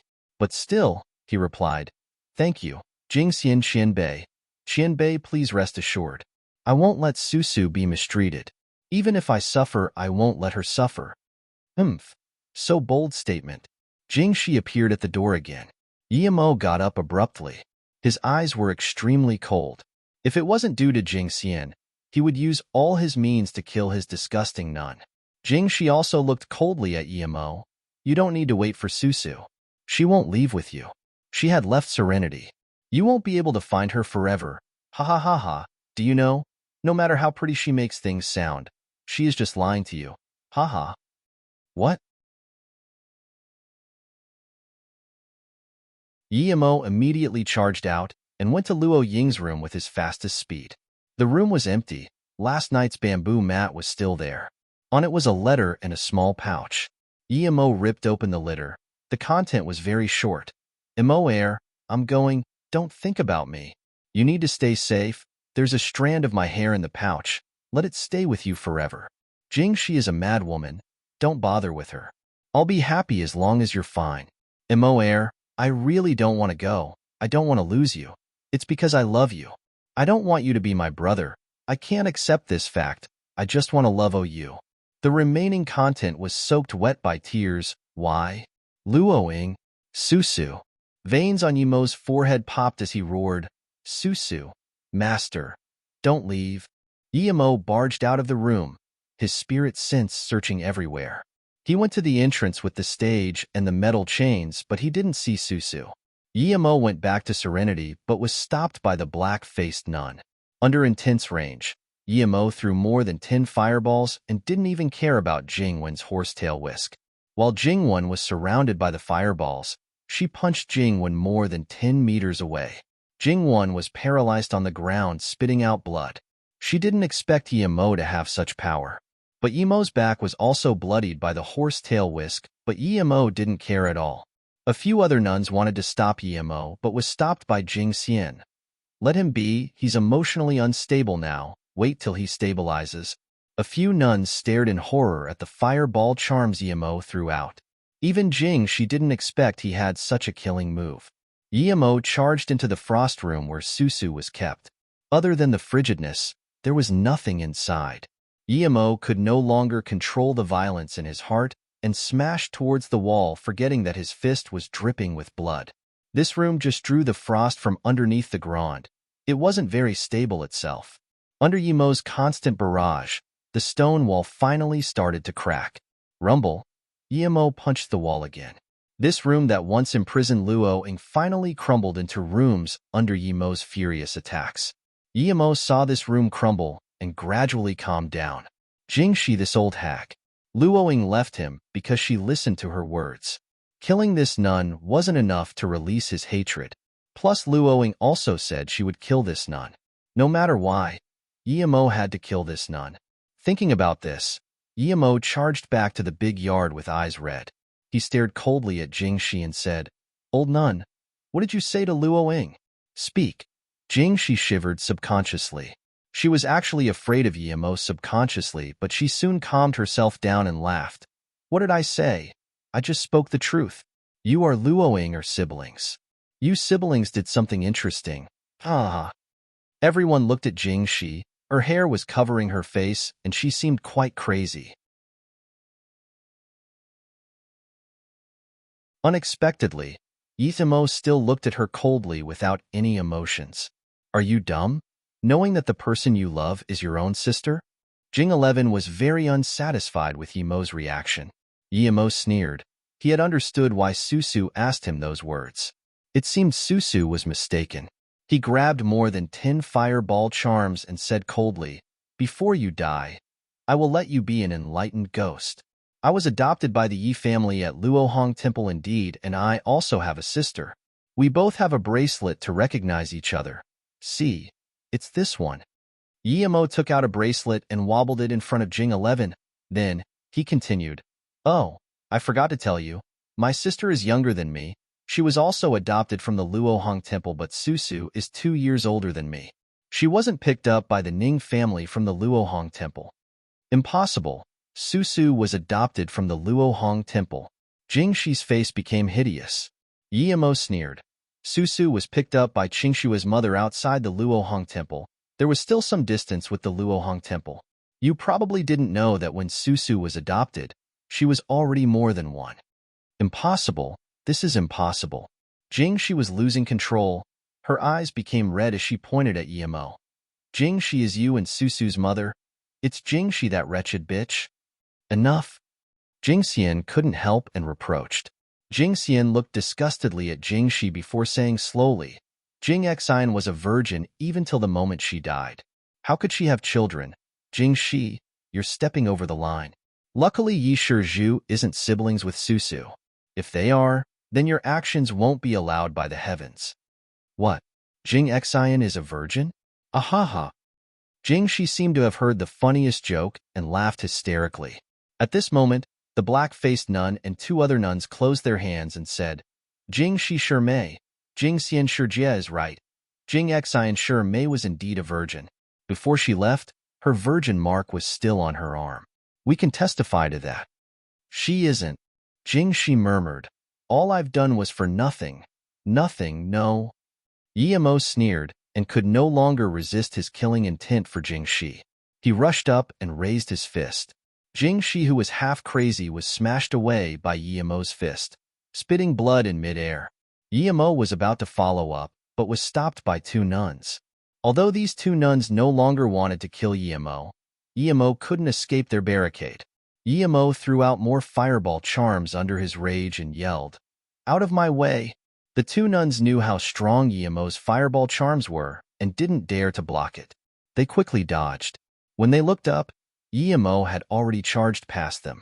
Yimo came in front of Jingxi with his fastest speed and punched again. Jingxi had claimed down now.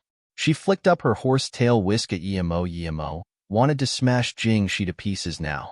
He didn't even bother with the whisk and still punched. You're crazy. Jingxi saw Yimo ignoring her whisk and yelled in shock. Although Yimo wasn't crazy, his eyes were crazed with killing intent that anyone would shiver upon gaze.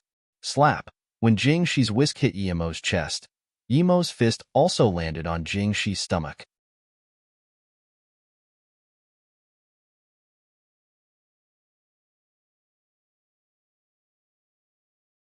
Pumph!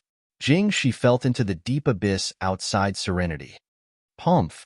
Jingxi felt into the deep abyss outside serenity. At the same time, Yimo retreated many meters and crashed into the wall. Many of his ribs were broken, and he also spat out a mouthful of blood. However, Yimo took a lotus life pill as fast as he could. He slowly stood up and turned to look at Jingxian. He didn't say anything and just left this place that made him sad and disappointed. The reason he didn't talk to Jingxian was because he wasn't very happy with her either. It was obvious that Luoying was going to die after being sent into the frost room. Jingxian was the leader of the sect, but he did nothing about this. This made Yimo lose his good impression of her, and while he killed Jingxi, he had a subtle feeling that he was being used. Although he knew that Jingxian might not have thought it that way, but he was still uncomfortable. Seeing Yimo disappear from serenity, Jingxian sighed and didn't go after Yimo's responsibility. Instead, She turned and walked to the frost room that was shattered by Yimo. Yimo didn't go very far after leaving Serenity. He found a distance place to sit and recovered his injuries. Then, he left Serenity along the mountain path. He came to the platform and walked over the metal chain. However, he didn't go down the mountain. He dug a hole in the cliff face tens of meters below the metal chains. The stone cave had an area of about 3 to 4 meters. Yimo had 2 reasons to stay here.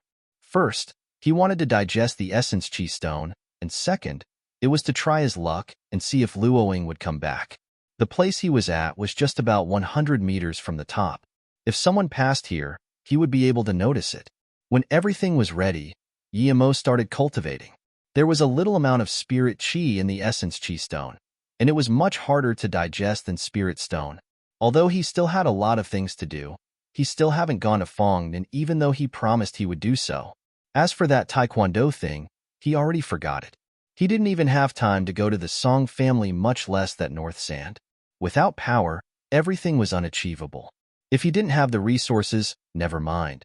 But he had an essence spirit stone. If he just left it in his ring and didn't use it, it would be a waste. Although he could still cultivate at other places, he still had a sliver of hope that Luoying would come back. After experiencing this series of events, he knew that he shouldn't be weak here. Luckily, he still had food in his ring, and it was fine even if he stayed here for a few months. Time flies as one cultivates. A week later, when Yimo's essence chi stone had become dust, his power was at the peak of stage 3. If he still had another one or a little bit of fortune, he could reach stage 4. Yimo sighed. He had to stop. Without resources, he wouldn't be able to progress no matter how much time he used. However, he was very satisfied with his progress in a week. He had only been here in this world for less than a year, and this place was seriously not suitable for cultivation. But still, he was able to reach the peak of stage 3. What could he say? When he first came here, he thought he would never be able to reach stage 3, but now, he was about to reach stage 4. Plus, the reason he could cultivate to this stage was mostly due to fortune. Without those, perhaps he would still be struggling in stage 1. He needed to improve his power, but he couldn't cultivate, so he could only forge the flying sword. Luckily, all the materials were ready. Yimo really wanted to thank this auction. Without it, not only was there not enough materials for his flying sword, but he wouldn't even be able to reach peak of stage 3 as well. He casually took out the gung iron essence, deep sea buttonwood, green silver sand, star jade, and other materials. Yimo felt satisfied looking at them. These materials were top-grade materials for making flying swords even in the cultivation realm, but he actually managed to gather it. He would have never believed he could gather it when he first came here. Yimo's power increased a step, and his chi fire was also much stronger. Although chi gathering state chi fire was still a bit weak for making flying swords, Yimo had to make one. If he didn't, he wouldn't be able to beat Earth-level masters. Plus, once his power increased, he could reforge it. The reason he chose this place to make the flying sword other than waiting for Luoying was because Yimo believed the auction holders wouldn't just let him go. It must have been a hidden sect power that held the auction, and he also heard Jingshi say it was some space organization. Even though Yimo knew these hidden sects wouldn't appear in the mortal world, Yimo didn't dare to be careless. They didn't appear in the mortal world, but it didn't mean they couldn't. If there was something they desire, they would be completely able to come out. For them, it was too easy to lock down Wuliang Mountain. Yimo collected his thoughts and started up a gust of chi fire. Then, he put the gung iron essence, deep sea buttonwood, green silver sand, star jade, and the other materials into the fire, making the slowly melt and mix.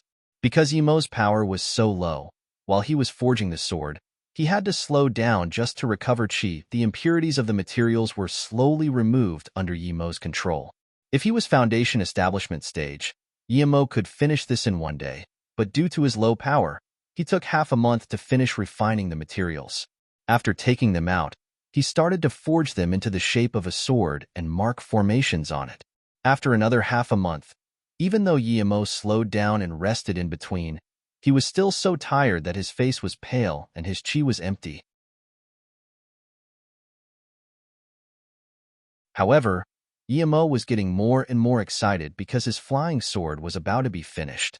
There was a clear chirp, and Yimo immediately spat out some essence blood on the flying sword. A 30 centimeters long sword floated in front of Yimo's eyes, emitting a faint purple light. Yimo knew it was due to him adding the star jade.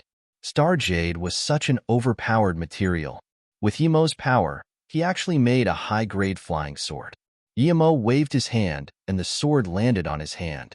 There was the sense of blood relation.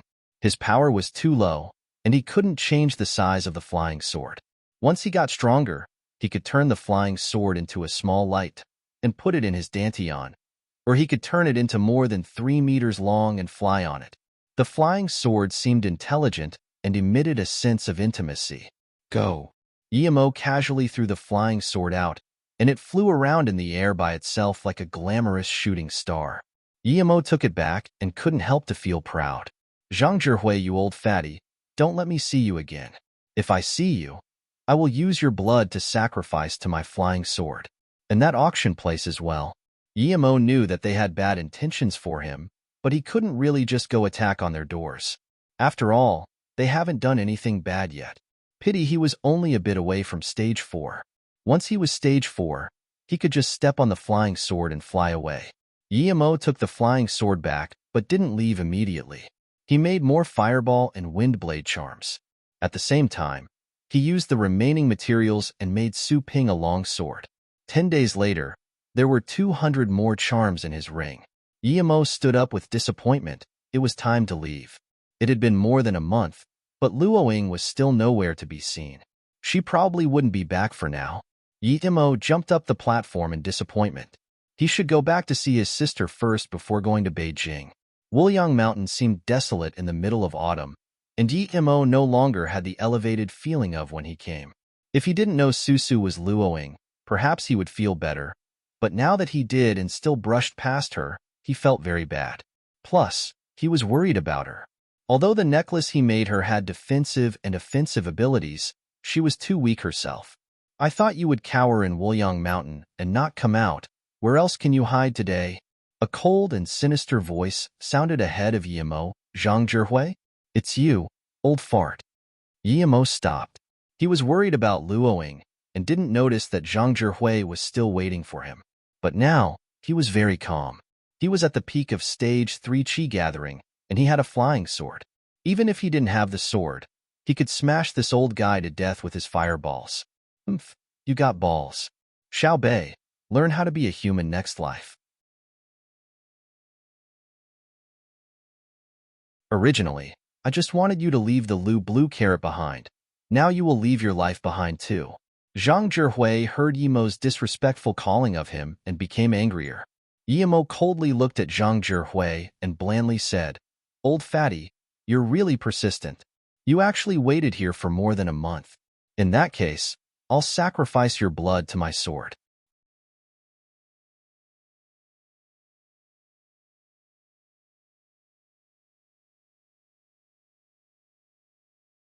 Xiao Bei, you're cocky indeed. I just didn't expect your qinggong to be so excellent. But no matter how good your qinggong is and how talkative your mouth is, this is your last time. I'm afraid Broken Fist Hall will kill you first, so I'll send you on your way, Zhang Zhihui said. The long jian on his back was already in his hand. He swung it, bringing out a sharp sword ray. Xiao Bei, you're cocky indeed. I just didn't expect your qinggong to be so excellent. But no matter how good your qinggong is and how talkative your mouth is, this is your last time. I'm afraid Broken Fist Hall will kill you first, so I'll send you on your way, Zhang Zhihui said. The long jian on his back was already in his hand. He swung it, bringing out a sharp sword ray. Yimo coldly looked at this. He didn't expect this old guy to still have more moves. It could be seen that these old farts in Earth level weren't easy to mess with. They weren't so superficially angry as they looked. He knew the reason why Zhang Zhihui wanted to kill him so much was to find the Lu blue carrot. If he fought with Zhang Zhihui head-on, Yimo was sure he was no match for him. However, he was a cultivator, and with a flying sword, why would he need to fight head-on with Zhang Zhihui? Yimo stood and raised his hand. Then a faint purple flying sword quickly took on the flying sword ray. Clank! Zhang Zhihui's Jin ray disappeared, and a 15 centimeters piece of the tip of Zhang Zhihui's Jian fell to the ground. It was just one move, and Zhang Zhihui's long Jian was broken. Yimo felt satisfied remembering how Zhang Zhihui hacked so many crevices into his sword last time. Flying sword. Zhang Zhihui stared at the flying sword in shock and was dumbfounded. He held his Jian, dumbfounded. After a long while, he looked at Yimo with extreme shock. You can actually use a flying sword. You? Who are you? Yimo sneered. What, old fart? Weren't you going to rob my stuff? How come you look like a P*SSY now? Old fart, how dare you try to rob me? You really think you've lived long enough? Huh? Zhang Zhihui's face was green, but he didn't dare to move. He knew that if he moved, the flying sword above his head would immediately decapitate him. He really didn't imagine someone in this world could use a flying sword. This was only in the fairy tales. If someone else told him that he saw a flying sword, he would for sure say that person was dumb, but now, he saw it with his own eyes. Since you have nothing to say, I'll use your head to sacrifice to my flying sword. Yimo sneered. The flying sword made a beautiful swirl in the air before landing on Zhang Zhihui's neck. Don't, Qian Bei. Zhang Zhihui didn't dare to talk useless things anymore. Although he could dodge this one, what about next time and the time after that? As long as there was a flying sword, he was dead for sure. Yimo controlled his flying sword and blandly said, Any last words? Or you can tell me which sect you're from. I'll annihilate them all. At this moment, Zhang Zhihui no longer dared to doubt Yimo's words. Yimo really had the power to annihilate an entire sect. Qian Bei, please have mercy. Although I belong to the hidden sects, I'm from the Xian River Zhang family. Zhang Zhihui knew that if he spoke one word wrong, the flying sword could easily pierce his head. Although the flying sword was only an inch away from his neck, he could feel his skin was already pierced and bleeding. He didn't dare to lie. After all, quite a lot of people knew about him from the hidden sections. Xian River Zhang family? Yimo repeated and took back the flying sword. He had heard of this family. It was the biggest of the 5 great families, but it was very strange that their main power wasn't in Beijing. Although there were some, their main power was in Xian River. No wonder they could become the first family. They had an Earth-level middle-stage master. Which other family could compare to this? Before he had a flying sword, even he couldn't mess with Earth-level middle-stage masters. Yimo was thinking about whether to kill this old fart or get some benefits out of him. As though seeing what Yimo was thinking, Zhang Zhihui quickly said, Qian Bei, although our Zhang family isn't so good, if there's anything Qian Bei needs, we have a lot of manpower at the Zhang family. Yimo smiled. He knew what Zhang Zhihui meant. He didn't really mean they had a lot of manpower, but that their Zhang family had been passed down for so long, they have a certain amount of savings. The reason this Zhang Zhihui could reach Earth level must be due to Zhang family's huge wealth other than his own luck. Although Yimo had a flying sword, his cultivation speed here was too slow. If he could use the Zhang family's wealth to help him search for some herbs, it would benefit both. Thinking about this, Yimo took back his sword and said, In that case, I'll let you go for now, but if I find that you're useless to me, I will still kill you. Yes, Qian Bei, I will do everything that you order. Zhang Zhihui wiped the sweat from his head, knowing that he finally saved his life. He was sure that Yimo didn't want to expose himself in front of so many people. If Yimo wanted to kill him last time, it would be all too easy, but then everyone would know that he could use a flying sword. Funny how the Space Association still wants to act against him. He was fine falling from such a high cliff, so it must have been intentional because he had the ability. Luckily, Zhang Zhihui was a fast thinker. Otherwise, he would be killed immediately, much less reach Earth-level tertiary stage. In his view, Yimo was older than him, perhaps a master of the legends. Although Yimo looked young, he had face-preserving pill. Who knew how old he really was? Brother Zhang. Since he was going to cooperate with Zhang Zhihui, Yimo gave him some respect. After all, he was that old.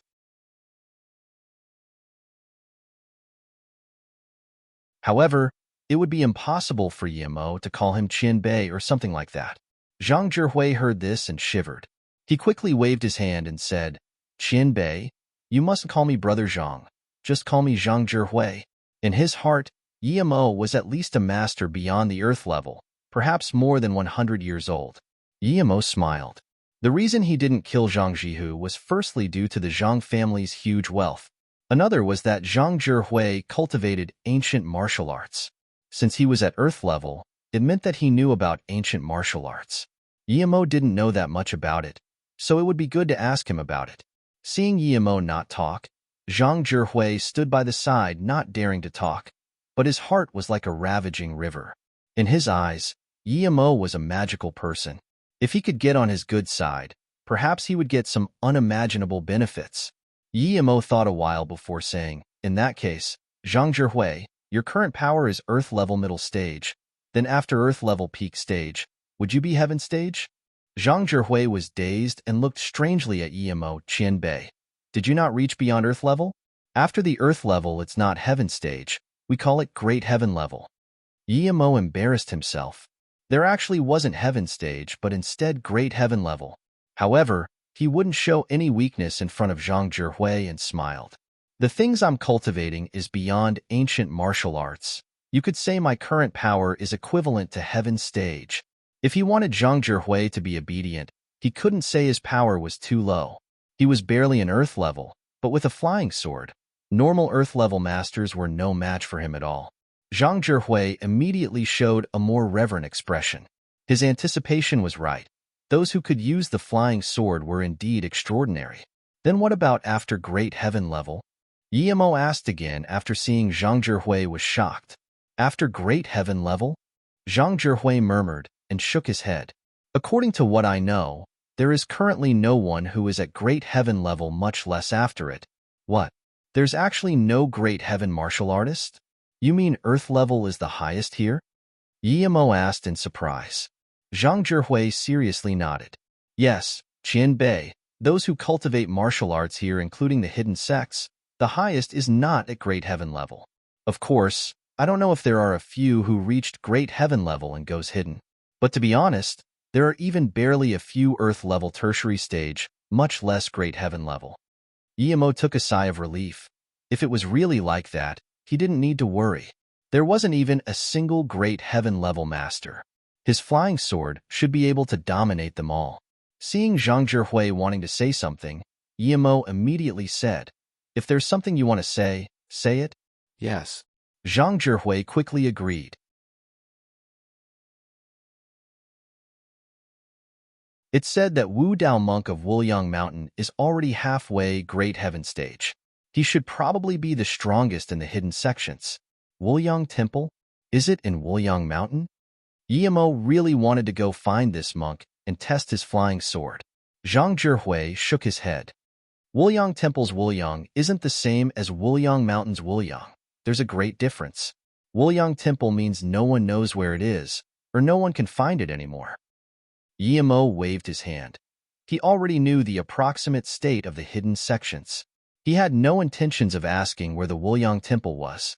He just asked, "You said the Broken Fist Hall is here?" Hearing Yimo ask about this, Zhang Zhihui quickly replied, "Yes, Qianbei, when I came, I found the Broken Fist Hall people blocking the outside. They say you killed their elder." Yimo grabbed the flying sword on top of his head and looked at Zhang Zhihui. "I will go make sacrifices to my sword. Take me to those clowns." You're tuning in to the Warrior Lore YouTube channel. Don't forget to subscribe and join us on this journey to catch the most captivating stories.